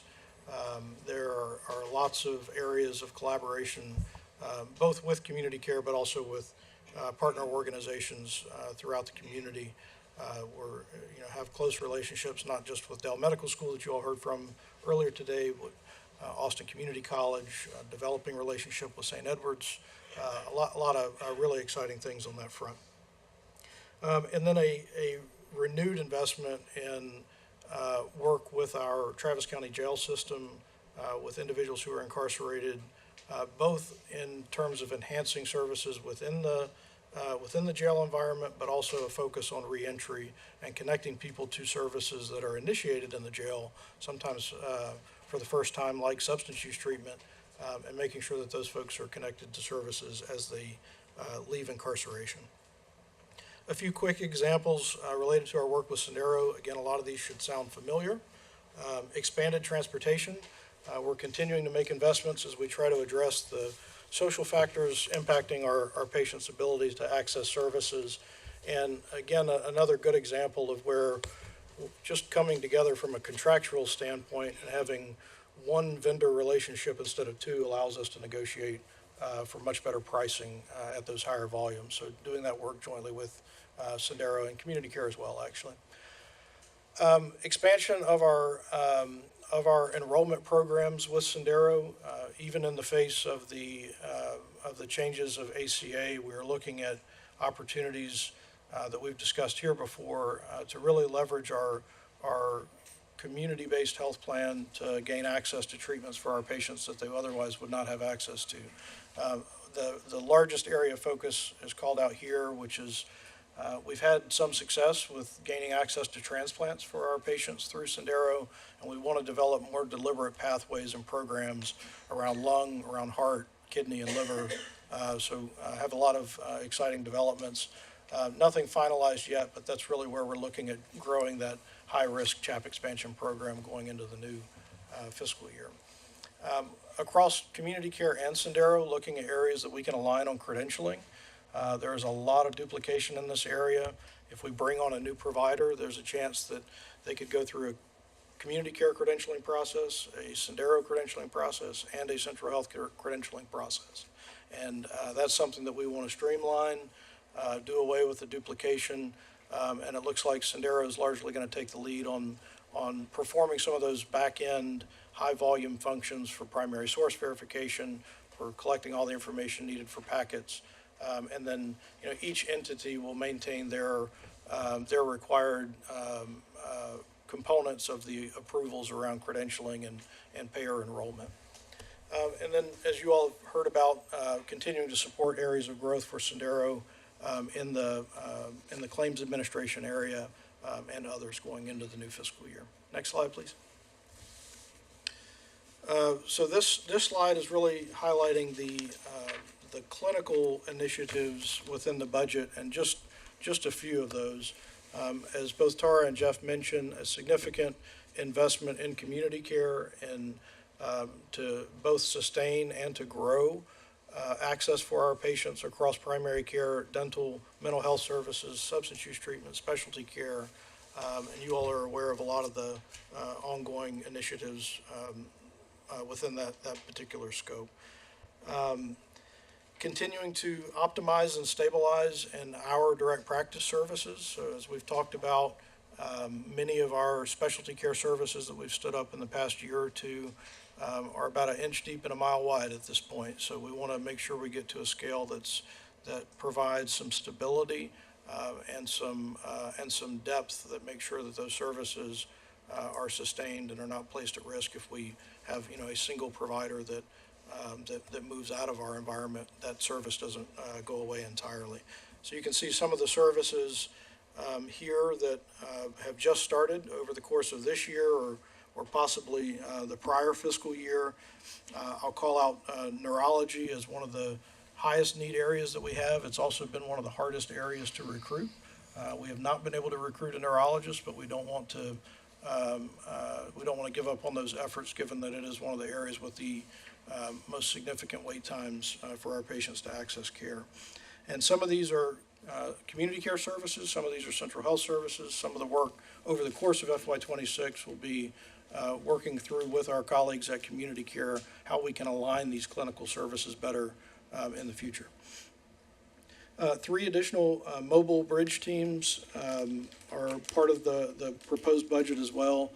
These are the bridge teams that started over the course of this year supporting shelter environments, permanent supportive housing developments, supporting individuals with care on the street, getting to them where they are, and continuing to grow in that area to meet the large needs that still exist.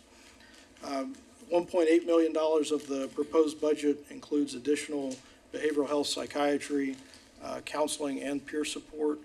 This is to ensure that we have access to the point that the dean made earlier tonight. Between a third and a half, and sometimes more, of our patients, depending on which care environment, have a mental health or substance use diagnosis. And we want to make sure that those resources are available regardless of what care environment someone is involved with. So, yes, ma'am. John? Please. Chair, do you want us to hold questions or ask questions as we come to them? I think once we conclude, we're almost done. Okay. So, John, I really don't think you need to hit every single point. Yes, ma'am. Because these are covered, but if you can elaborate on more the new services, I think if you mentioned optometry and eyeglasses, that's something new Sure. that we are covering, and the reason why it's for continuum of care. So. Yes, ma'am. To your point, a lot of these services are continuations of the things that we've started in the past year or two, and making sure that we're getting those services to scale. Another that I would point out on this slide, Dr. Musaitif, is the hearing aid coverage that I think we've spoke to in other settings. As we're building ENT services and audiology services, providing access to hearing aids for our patients is another major component of completing that continuum of care. Other areas on this slide we've spoken to in other settings. Can we go to the next slide? Thank you. Just a few that I would point out here. This slide is our clinical support functions and some of the initiatives that support our services but aren't direct services themselves. The second line item I would call out in particular, this is bringing the Hancock Center online in FY26. And the support that's required to run a facility of that size, both personnel, things like utility expenses. Really the priority and what you'll see come online in FY26 is the David Powell Clinic that was displaced because of the I-35 expansion and the convenient care. So those are the expenses to get started in that particular facility. Medication gap coverage is not something that we offer today. That is something that we are trying to solve for patients in our care environments. This is for a few very limited and usually time-limited circumstances where someone's enrolled in a program like traditional Medicaid that has a limit on the number of medications that someone can get in a particular month, or a patient who may be a dual eligible enrollee that doesn't have access to a certain drug that our care teams believe is necessary for their treatment. So we've got a lot of opportunities to fill in that space as well.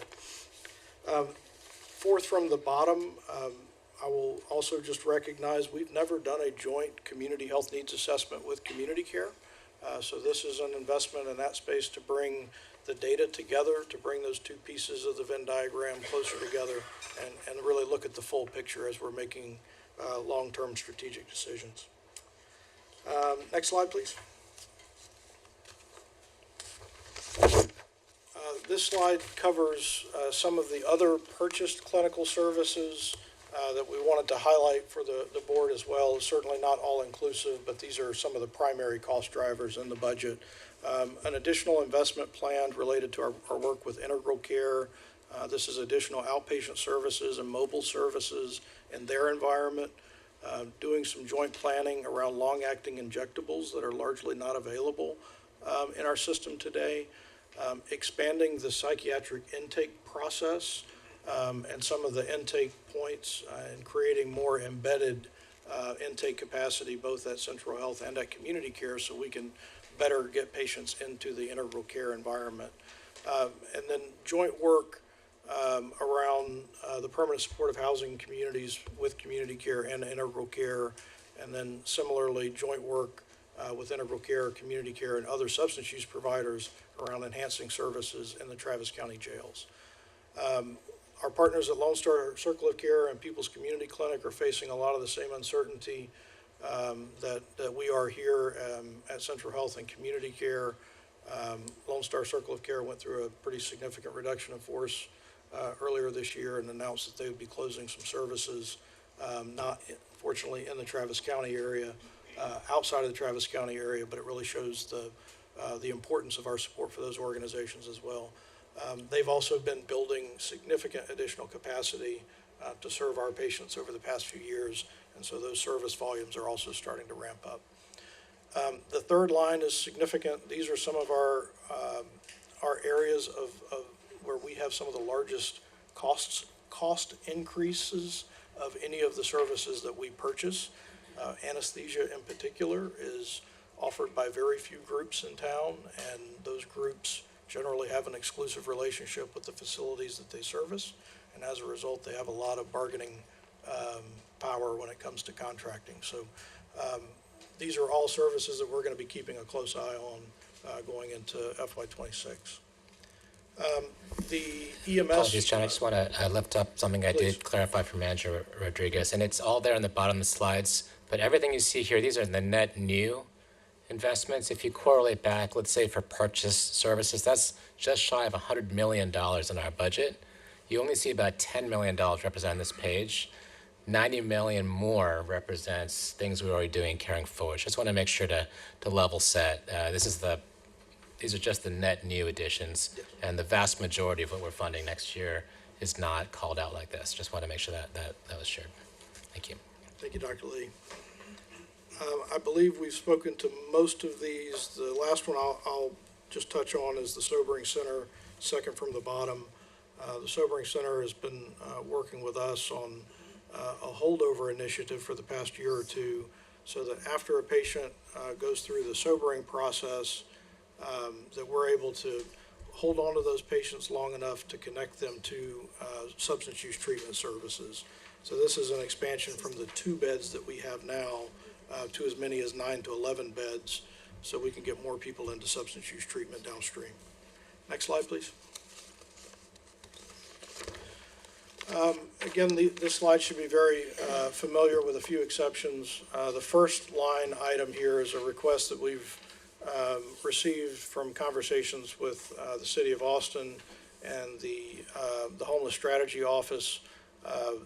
The requested services on this slide represent some of the healthcare related services for individuals that are residing in permanent supportive housing developments. As you all know, the City of Austin is under a lot of the same financial pressures as everybody else in this current environment. This would also be providing some support related to the respite beds that both Community Care and Central Health utilize on a dedicated basis at the Arch Shelter downtown. Foundation Communities, I think we've spoken about here before. They are losing their Federal Navigator grant for ACA enrollment. They were previously a contractor of Central Health when they first got that Navigator grant. So this is continuing the services that exist today around ACA and Medicaid enrollment assistance. This slide also contains some of the board member submitted proposals, and we just had some conversations earlier today around those proposals, have had some conversations with the partners in the community around those proposals, and have a few others yet this month. So we'll be bringing back more detail on the recommendations around those. So, managers, I will entertain questions. I think you have one last slide, right? Yeah, so let me Just wrap it up and then we can. let me take the next slide. So, really want to point out, we've talked a lot about most of these. I do want to talk about the first item, the Sendero risk-based capital. So in the FY25 budget, we have $8 million budgeted. We don't anticipate drawing any of that capital. We're rolling that into our FY '26 budget. Remember, they're timing their fiscal year is a calendar year, so there's always a kind of a timing issue that you have to work through also. So just want to point that out. And then you see a couple of really large items related to our, what we call other financing sources, funding our capital fund. This is the second part of that, and then our emergency reserve and public health center reserve. And then on the next slide is our calendar. Just wanted to close with our calendar related to both our proposed budget, our proposed tax rate that's upcoming as we receive our certified roll, and then the process of going over to the Travis County Commissioners Court and the Board of Managers ultimately in September to request approval of a tax rate and budget. So thank you for your patience on this. There's a lot of material to cover, and we'll certainly be happy to respond to any questions that the board members may have. Thank you, Jeff, and everyone. Appreciate it. I know there's a lot of questions and comments, and the time. I'm actually just gonna have a really brief comment and question. It relates to Board of Managers proposals. I don't know, Hungry Hill Foundation, is it a board proposal or is it them? Depending, their work is very impressive in what they do and the impact to the community. And $100K, I find it to be very small comparing to the work and impact they do. So I am really in favor of increasing that funding, and because they have trust in the community and the resources and connection. Again, I don't know who, but I would really recommend that you look into that funding. Thank you. Now, I know before I open it really quickly to the board, the intent of this budget was to really stabilize the organization, giving all the risks that you've clearly indicated and the unknowns in this current environment, and to optimize the services. And I think the intent was not to establish any new services that we have not discussed or started or established. So that was the intent. Just want to make sure that I reiterated. Now, I am going to open the floor to board members, and I will just want to let you know, we'll have multiple opportunities. If we need an additional meeting, we will have it. Jeff, quickly before. Real quickly, I just want to point out there's additional detail in the appendix, what's called attachment B. We have some FTE information. Just want to point out more information we're not covering tonight. Okay, thank you. Dr. Martin. Thank you. I have a couple of questions and I need to get educated on something. Tara, this first couple for you. One is, I talked to Wagoda last time about recruitment of Medicare patients as a source of income. They pay you guys really, really well. And plus there's the added bonus of quality metric that they're paying now. So I'm wondering if y'all are making movements to actively recruit those patients, number one. And number two, I guess I'd like to ask from CUC some data of analysis of provider efficiency. How many patients are seen? So I guess, I know you don't bill E&M codes because they pay the same, but some level of acuity that they see to get a metric with the no-show rate, for example. And this kind of segues into the board things. I'm understanding that the Black Men's Health Clinic is under the CUC or not? Why is its budget not just incorporated into CUC? I will take a stab at all of those, Okay. And then I will let my colleagues fill in where we need to be. So absolutely, we actually this past year implemented a pilot that we have spread across the system in the Medicare space, starting with the Medicare well checks. That what we see happen, because we have so many individuals who are on MAP or uninsured and are suddenly eligible for federal insurance or Medicare for the first time, they're bombarded by a lot of offers, and we would like to keep them with their care providers. It's some of the underpinnings around what we have planned for Colony Park, but we're starting both in communications and outreach, as well as doing some other education and getting our providers equipped so people can see their PCP, clinical pharmacists, and all those things that go with the well check, so they start well on their way on keeping their care in Medicare, and with exactly what you described in mind. Continuity of care, how quietly for our patients, but also from a sustainability lens in terms of bringing in that additional second-party revenue. On the provider efficiency, we can bring that back. It's something that we look really closely and are trying to develop even more refined tools about what's happening in real time. My team's actually looking at PTO usage and other things so that we have direct line of sight, by service line, exactly what utilization is. We have some of that right now in the Epic EHR, but it doesn't include all the things, and we hope to have even better data by the start of the next fiscal year so that we can really fine tune what that looks like now that our operational teams will be looking at scheduling for MAs and nurses as well as the providers to make sure that everyone's to their highest and best use and we're preserving access without having to build additional brick and mortar. So we can bring that back to you by whichever way we'll get offline on what would be the best way to deliver that information. And then to the question about BMHC, originally that funding was all within the community care space, and either 1 or 2 budget cycles ago, it was split out. And so the community outreach portion, which really seemed to fit better within the central health space, went and is under the management of the central health team. But the clinical operations is considered part of the FQHC. The provider is part of our team, that care team. And so that is why you see some of that split out, that the actual clinical care, because it's a very unique model. Right. And so that community support, those partnerships, outreach is under the central health umbrella. Okay, so that's a separate little budget item. Yes. And I'd like to second Manager Masati's comment. I was so impressed with Hungry Hill. It was amazing. He's an incredible guy. Yeah. So really, doing really great work. Thank you. Chair Kitchen? Just speak your microphone. I want to just understand what I'm looking at, so, and then I can dig into the details offline. But, so we've got the overall budget, right, which is, and first off, let me just thank y'all. I know y'all have done a whole lot of work here. It's very much appreciated. So we've got this page, Jeff, that this is the high level, right? The roll up. And then you have in backup, I think, some breakdown for these items, right? Okay.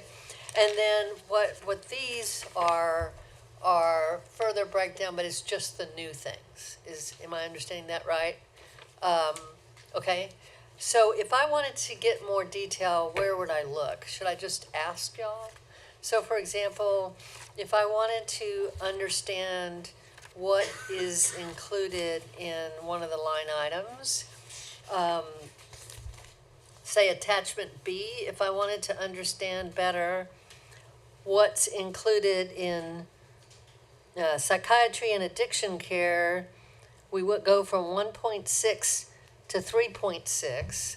If I want to understand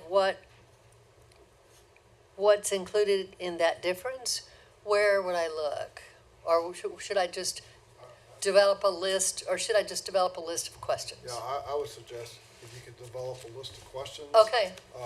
What I think has worked well is we listen to questions, we try to come back and answer. Yeah. I don't need it today. Right. I just, Exactly. So submitting any information that you'd like, any questions. Okay. We'll try to come back and respond to those. Okay, well then, just to give y'all a heads up, I'll be submitting a list of questions. They're all relating to, they all will relate back to, we have I think you call it a PKR, but we have a key result that you all are working on right now that has to do with the system of care for mental health. And with, the thinking is, the goal is not to duplicate services, but to determine the context for the system of care, which is, which services should we be building and providing directly versus which services should we be contracting for. Now, I know that y'all are not finished with that process, but my questions will relate to how does this budget relate to that conversation? So for example, I'll just be asking, why are we purchasing, 600,000 from Austin Travis County EMS? And does that go back to an analysis that those are the people that need to perform that service as opposed to integral care? So you don't have to answer any of that tonight. I'll put together those questions, and then, it may be appropriate that we have a longer conversation with the whole board about the status of that analysis that y'all are engaged in and when we're gonna get it. So anyway. Thank you. Okay. Manager Jones? Yes, I just want to make sure that we're understanding. We put in the budget for a continuation from next year for the Black Men's Health Clinic. We had proposed, and that was part of what we had put forth, an addition of support staff, including a provider for that clinic for 26. That was what was part of our discussion today. And I guess my question, because I see it to be determined, but I don't see it to be determined for some of these other things, at what point will determination occur? Manager Jones, I think the nature of that is because we didn't have the conversation with you all until today, we didn't want to bake in an assumption without that conversation. Tara and I are also meeting with the Black Men's Health Clinic on the 31st, and so we haven't yet been able to have the conversation with our partners there. So we just want to have those conversations, and we'll expect to bring that back next month. Okay, I just wanted noted that as we are talking about DEI being eliminated at the federal level and other places, we have a commitment in this community to address issues of DEI, regardless of what the top says. So I want to emphasize that part of building on the capacity to address the disparities that we see in our community. And I want to emphasize that very clearly. Duly noted. Thank you, Manager Jones. Do we have Manager May online? Yes. Manager May, do you have any questions or comments?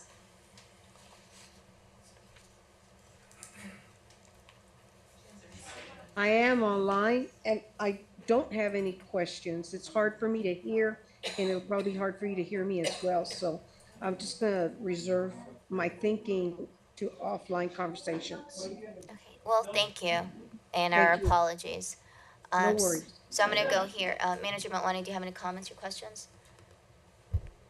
Thanks, Chair. Could we possibly get the presentation back up and go to maybe the penultimate page? The question is around, it's not a critique of the funding choice per se, but it's a question around how we get here and maybe a framework for having to deal with this, or I guess manage this not in the future. One page ahead.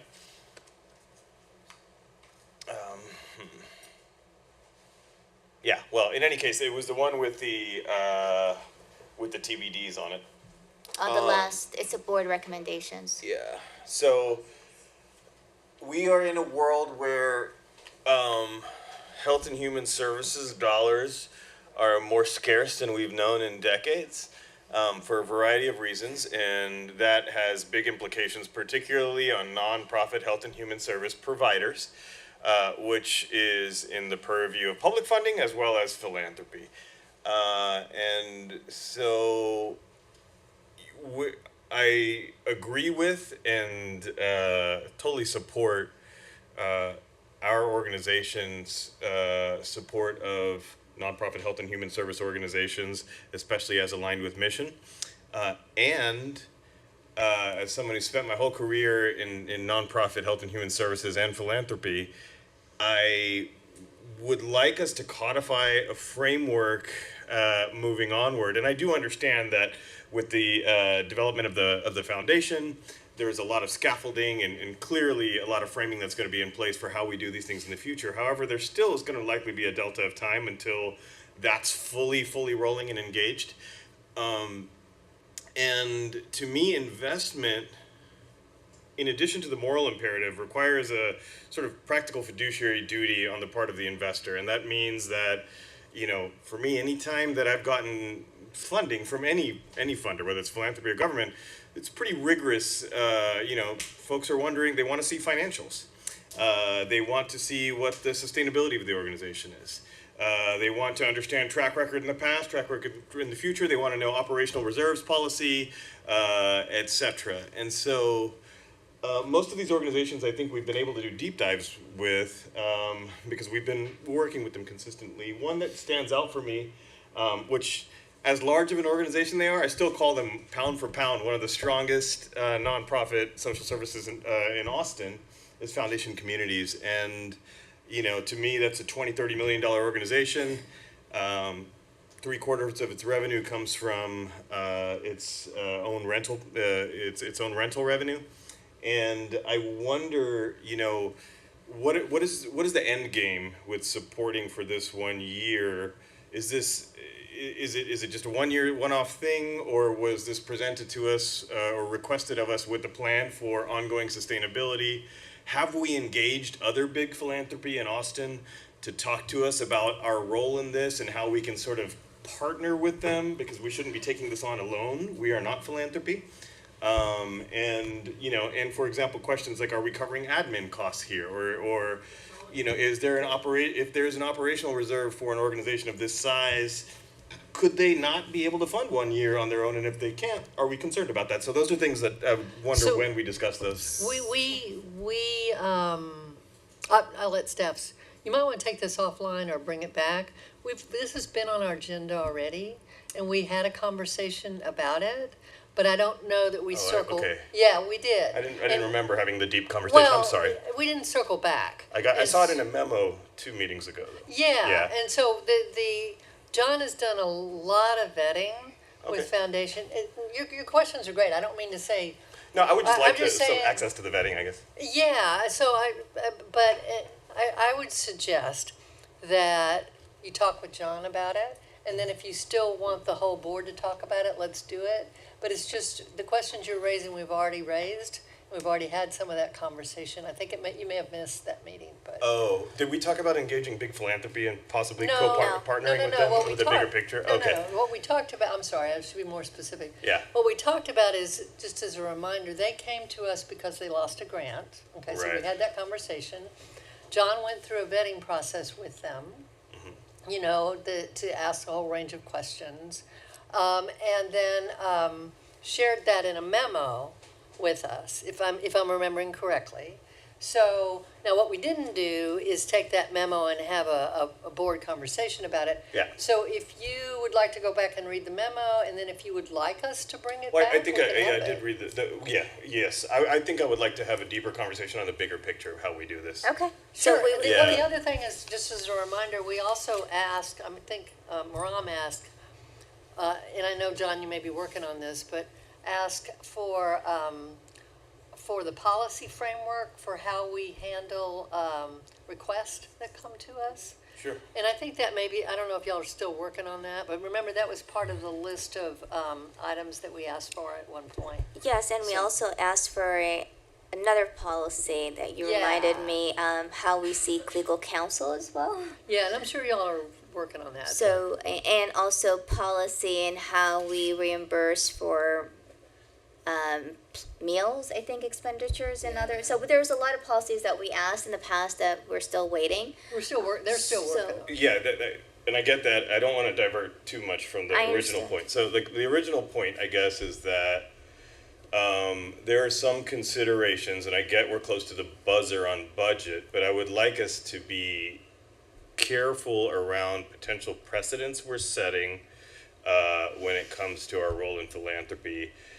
Particularly, something that I might be concerned about, and I have been concerned about when it comes to operational sustainability of nonprofit organizations, is the ability to project financial needs over a year, to be able to understand that programs can end at any point, and to be able to have backup plans and operational reserves to cover those things. And I'm sure that we've vetted those things, but I guess I just wasn't privy to it, so I'd like to know a little bit about it. Certainly believe, So thank you. Well, I would like to say that at least in the case of Foundation Communities, that this is exactly the kind of vetting that John has done. Yeah, it seems like it. Yeah, and he's done a very good job of vetting. I do think that it's, that we should find a time for the full board to hear that if you want.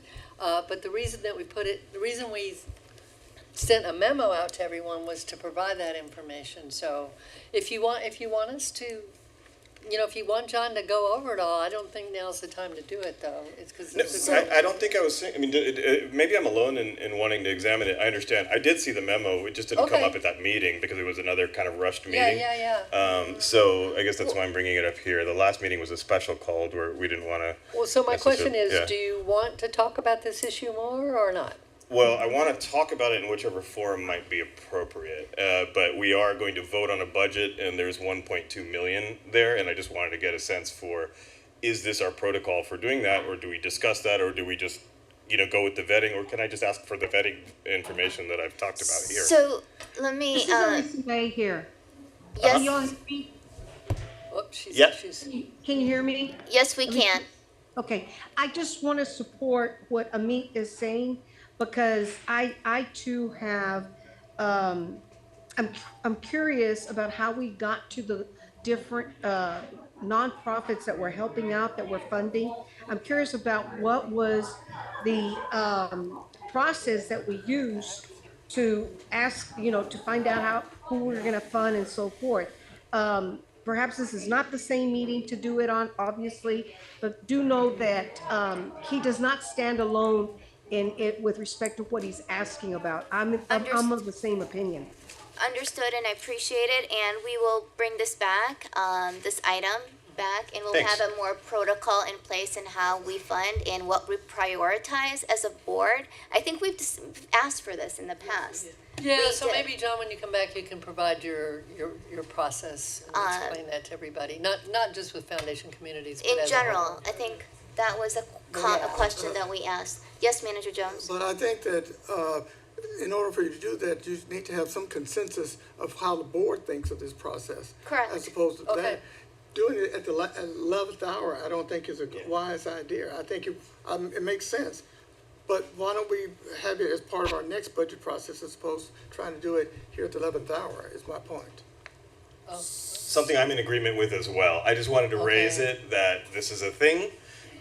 Of all the places, of all the nonprofits in Austin that I would question a value of investment with, foundation communities, I would not question the value of investing with them. So just to be clear, but more looking into, wow, that's a strong organization that can stand on its feet. How do we make these sort of value judgments when we can, open up philanthropy to a lot of organizations that are mission oriented, and it doesn't need to be this year. Let me suggest this. John, if you can work with Manager Matwani and Manager May, just because she also raised a similar concern, and we can also think through how we can, if possible, to discuss it during this budget season or for next budget. Let's just think about let's think about it offline right now. So if that's possible, is that fine? Is this resolution fine? Yeah, absolutely. It didn't, yeah. And I just want to go on record as I think this is an attempt at the last minute to do what is being done at the national level, and that is to undermine programs that have been doing things indirectly. I agree that we need to have processes that they're working on, but to do this at the 11th hour and try and rush it through, I don't think that it's a process. And that's not the intent to rush anything or to undermine. That's what I'm hearing about this budget year and this budget. I think we wanted to understand a process, so let's just think about it offline right now for the time being.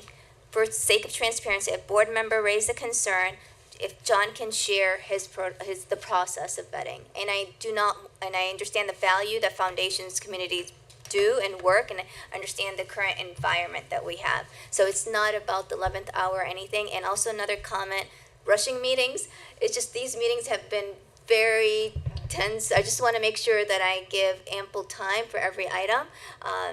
So I'm trying my best not to rush these items, but there's a lot that we're covering, and for to be respectful of your times. That's why some of the items were moving around. Chair Kitchen quickly, and Dr. Lee raised his hand. He had a comment. Okay, just a couple of things that I just want to say with regard to foundation communities, and with regard to the other entities that are on there. I know that John has done a full vetting process, a very detailed vetting process, and I appreciate the work that he did, and I appreciate that he has shared it. And he came to me and asked me, do we bring this to the whole board for a conversation, or how do we share it? And I suggested put it in a memo so people can see it, and then if people want to discuss it, they will. So full transparency, if people want to discuss it, they will. But I want to tell you from my perspective, John has done an excellent job of vetting, and the need from foundation communities is there. And it's due to a grant that was pulled for them. So, but again, transparency is what's important here, and if the board wants to discuss it, then we will. So is that memo available to the public? I don't remember. You sent it to the board I members. believe it was in a board packet. Yeah, it was in a board packet. Okay, thank you. Yeah. So I'm going to continue. Okay. Dr. Brinson, do you have any comments or questions? Oh, Dr. Lee, sorry. Thank you, Chair. I appreciate the discussion. I think it's a really important discussion. I hear both very important specific points and also a very important, more general question. If I can restate what I heard, in an environment in which there is progressive retreat from funding of social services, not only this, but more to come, and even local major foundations are shifting their approach, or at least appears to be shifting their approach. That will apply continued pressure to the central health reserves.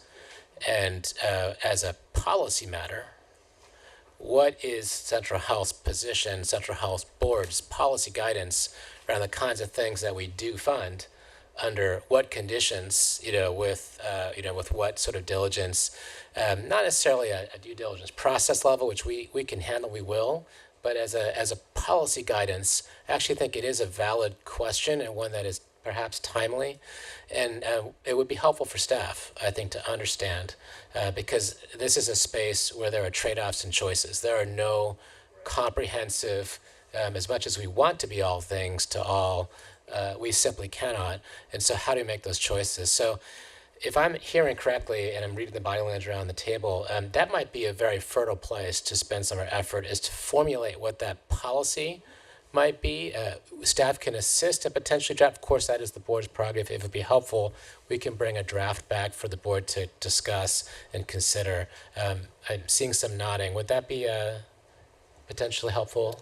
So Okay. would you all like this for the next budget? So that's my question that I'm posing, or are you fine? So I just wanted to say I deferred it to the chair and to John's work on this. Like that's totally fine to me. What I do want to raise is, like, for example, with other organizations whom we're funding, we've been working with them for a while, and so we're seeing them multiple times a year, and we've been along a journey with them. And I understand that FC was a contractor of ours pre-FFM grant, but at this point, would this board be able to make the value assessment, in addition to vetting, of course, would the board be able to make a value assessment around, okay, if this program goes away and we don't fund them, will that program go away versus, could they possibly do that on their own or get a match or talk to, or versus another place that we don't fund and that simply just won't happen. And so that kind of environment. And so that's it. It doesn't need to happen this year in as much as your question. Okay, can I make a suggestion? Yes, Chair. I would suggest that, that we work on the policy for next year. And that if folks have questions about what John's approach has been, that you have a conversation with him. I think for this budget, these nonprofits that are here have been vetted. There's been long conversations with them. Staff has arrived at these numbers after a lot of back and forth. And for myself, I'm not prepared to revisit any of them. So that's just my suggestion. I do think a policy is needed and would be really appropriate. And I also think that I'd like to suggest, when y'all are thinking about a policy, you might think about setting aside a reserve or something. We talked about a reserve here for public health. For for CUC, for CUC, but you might think about whether it would be important to set aside a reserve for nonprofits because of the environment that we're in. And then we develop a policy to determine how we use that reserve. Anyway, y'all think about it. Let's discuss this further. Okay. And we'll see how we're gonna assess this for next budget season. At this time, do we have any further questions from any board members on this budget as proposed? You have a question? Manager Rodriguez. I keep repeating myself, but it's because I'm trying, because I'm new and I'm trying to get educated on the governance role. So I think, Jeff, probably this is a question for you. I'm going back to page 9, which also says slide 49 on it, the 5-year forecast on the estimate. So if I'm understanding correctly, we have a board policy that requires us to have 15% reserves in an emergency fund. I'm used to seeing days cash on hand as one factor, one point, and I'm wondering if you just walk me through the definition of what targeted days reserve on hand. And the reason is because I'm trying to understand whether you all are driving in this slide towards adherence to board policy, or whether you're driving towards a benchmark best practice, or whether it's something that the administration is recommending as a way of keeping continuity. That's one question. And the second one is, does this also include the joint budget?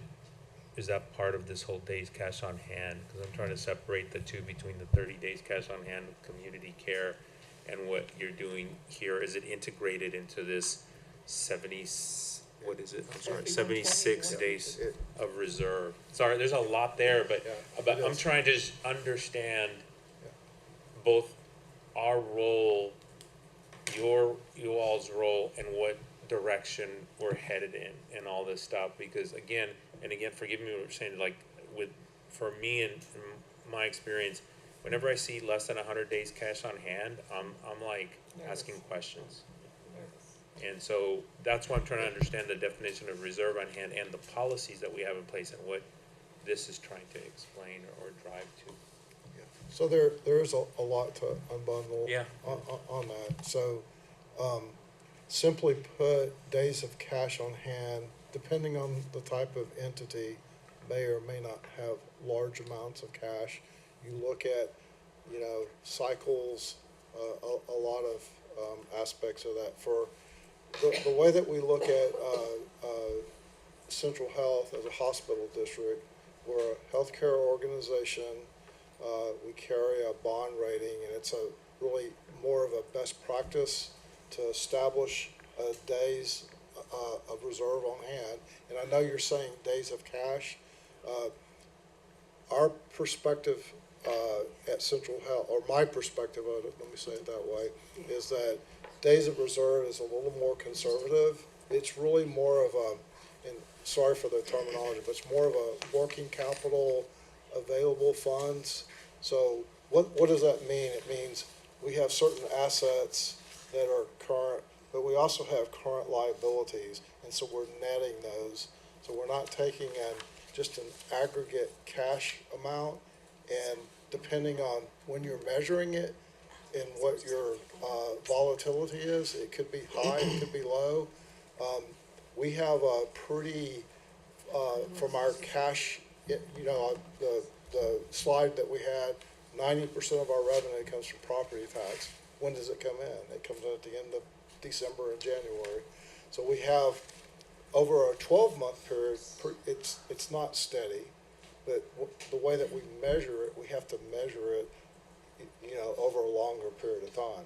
So hopefully that helps a little bit. Yeah, it helps a lot. And then to answer your question, the reserves from a combined standpoint are shown in this graph. So we combine our emergency reserve, our contingency, and now our new public health center.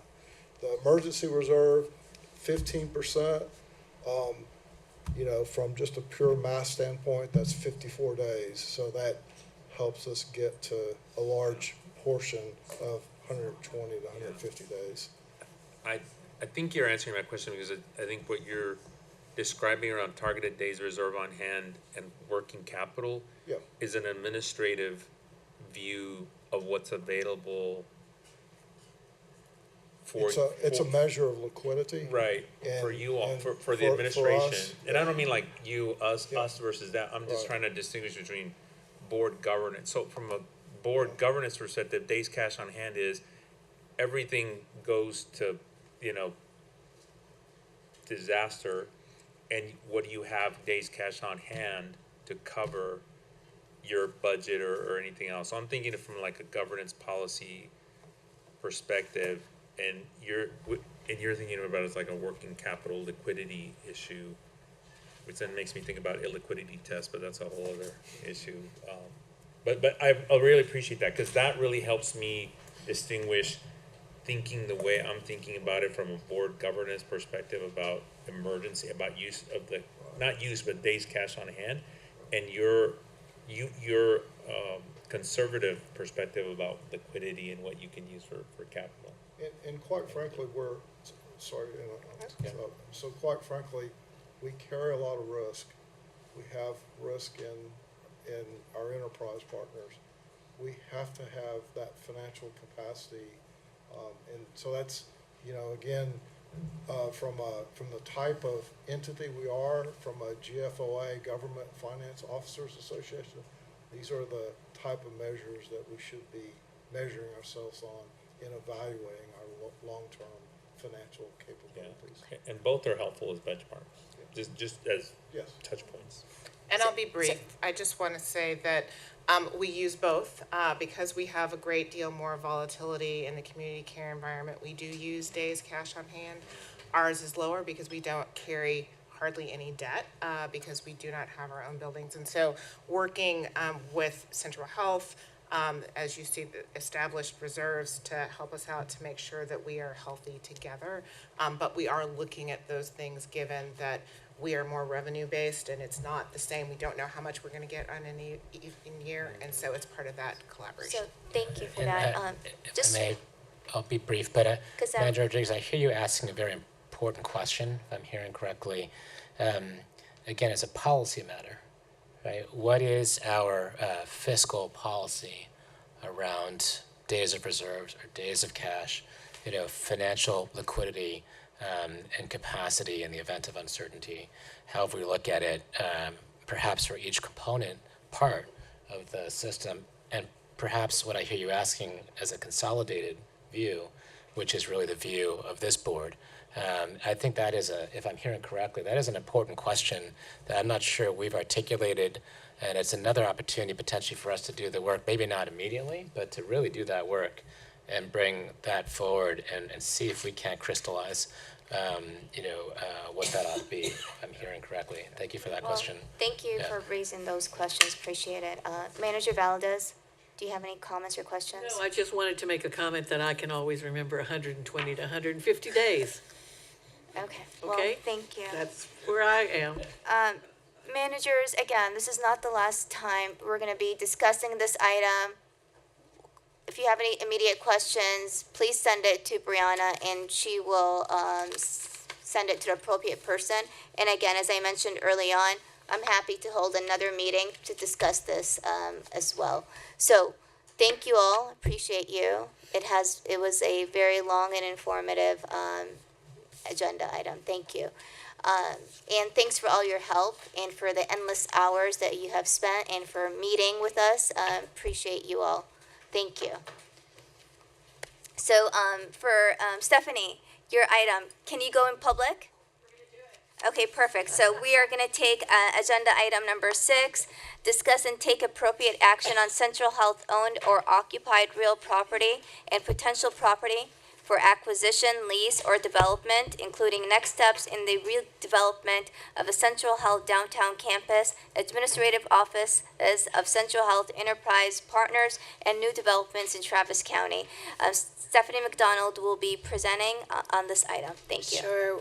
We would like to request board action tonight that would allow us to advance otolaryngology services to the MAP population. This is a really important hire that I believe Dr. Shalsha and John Morgan have been able to land an ENT doctor to come to serve our patients. Unfortunately, he has a non-compete that really that is only for a year, and so we'd like to lease space. It is adjacent to the St. David's Medical Center in Round Rock and very close proximity to the ambulatory surgical center that this provider would be using. So it creates really great synergy and gives him some clinical space to see our patients. We will get our patients there and make sure that we can take advantage of his talents. Thank you. Correct. So I wanted to make sure to clarify, that's really the point we wanted to bring up here. Physically, this practice is located in Williamson County. The patients will be Travis County patients. And so that's a really important point of clarity that I wanted to provide. We do provide other services out of the geography, but for Travis County patients, and that would be the intended purpose here. Okay, can I have a motion at the table? Well, can I ask a question first? So will we be going against our directive to do this? And how serious is that?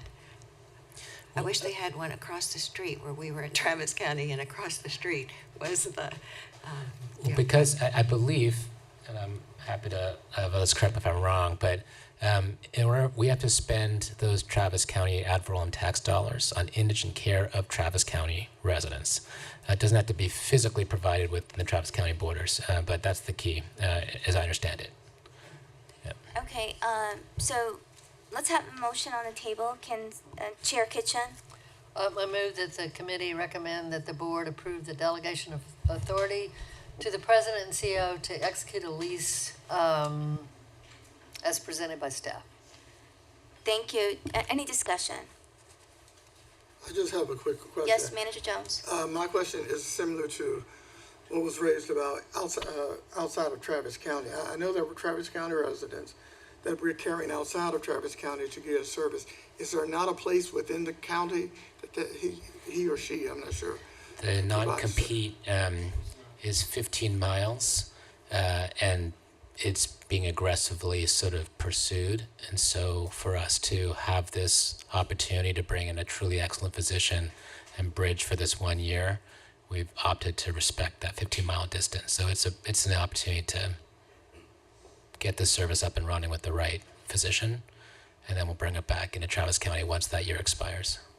Are we transferring the clients there and bringing them back? We'll help transport. Yeah, we'll make sure folks can get there and come back, but it's really to get around that 15-mile non-compete. Last question is, do we transport other patients outside of the county for services and bring them back?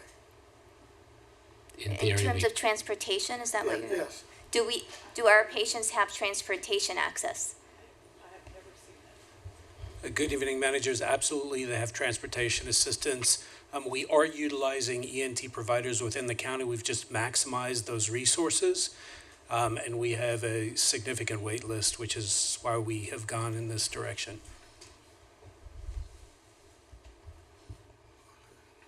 Do you have any further questions? I'm not comfortable with it, I'll just say that. But I'm not gonna vote it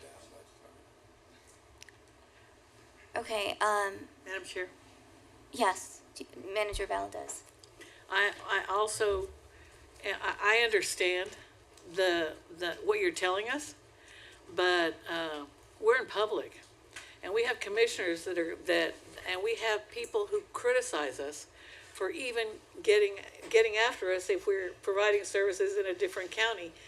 Okay, they do, and I can't believe.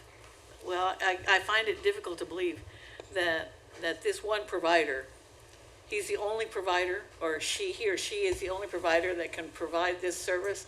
And so we're going to pay to transport our Travis County residents to Williamson County to see this provider who is in Williamson County, and then we're going to pay to bring them back. And nobody's going to think anything precedent-setting about this? I think these are great points. This is a provider who speaks Spanish. We've shared information as to how hard it has been to recruit neurology providers. We've been working on that for 2 years. We are utilizing providers within Travis County. So I think we have a choice. Do we delay care, or do we provide the care to our patients with a provider, who is an African-American provider who speaks fluent Spanish, is mission aligned, and he is a hired provider, and once this non-compete expires, we will then serve the patients within the county. I get it, but I guess what I'm asking for now then is I want a legal opinion that this is something that we can do, and that it is going to be within the bounds of the legislative commitments that we at Central Health have to comply with respect to Travis County tax dollars on Travis County residents in Travis County. Okay, Dr. Martin? May I say something? These are patients who are sick and they need care. And I think I get the perfection aspect of it. These are people who are sick. As long as we agree that we follow the law, we're providing care. This guy wants to get out of his non-compete. This guy's aggressively chasing him. And he's African-American, he's bilingual, he's a very talented surgeon. And we have patients, and the wait list has been long. And so I think kudos to our staff for finding someone who meets all those criteria. That's just my point of I view. appreciate that, Dr. Martin. The question I asked is whether legally we are going to be in compliance with our directive and why we were created. That's all. David or Trilisha, can you give us your opinion? Obviously, we're not going to do that in open session. No, that's what I would need to hear to be able to support this. Okay, and so I understand the need. I understand the need, and am 100% sympathetic to it. I just want to make sure that legally we are okay. Because I don't want somebody to come back and throw a crack at Central Health for doing this. I am going to take this to closed session. So I am going to take item number 6. Where is it? Sorry, I'm just trying to get my notes here correct. Okay, so I am announcing that the committee is convening closed session to discuss agenda item 6 under Texas Government Code 551.071, consultation with attorney, Texas Government Code 551.072, deliberation regarding real property, and Texas Government Code 551.085, governing board of certain providers of healthcare services. So it is still July 23rd, 2025, and it is 9:07 p.m. So we're convening in closed session.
Okay, are we in open session? So we are back to open, we are back to open session.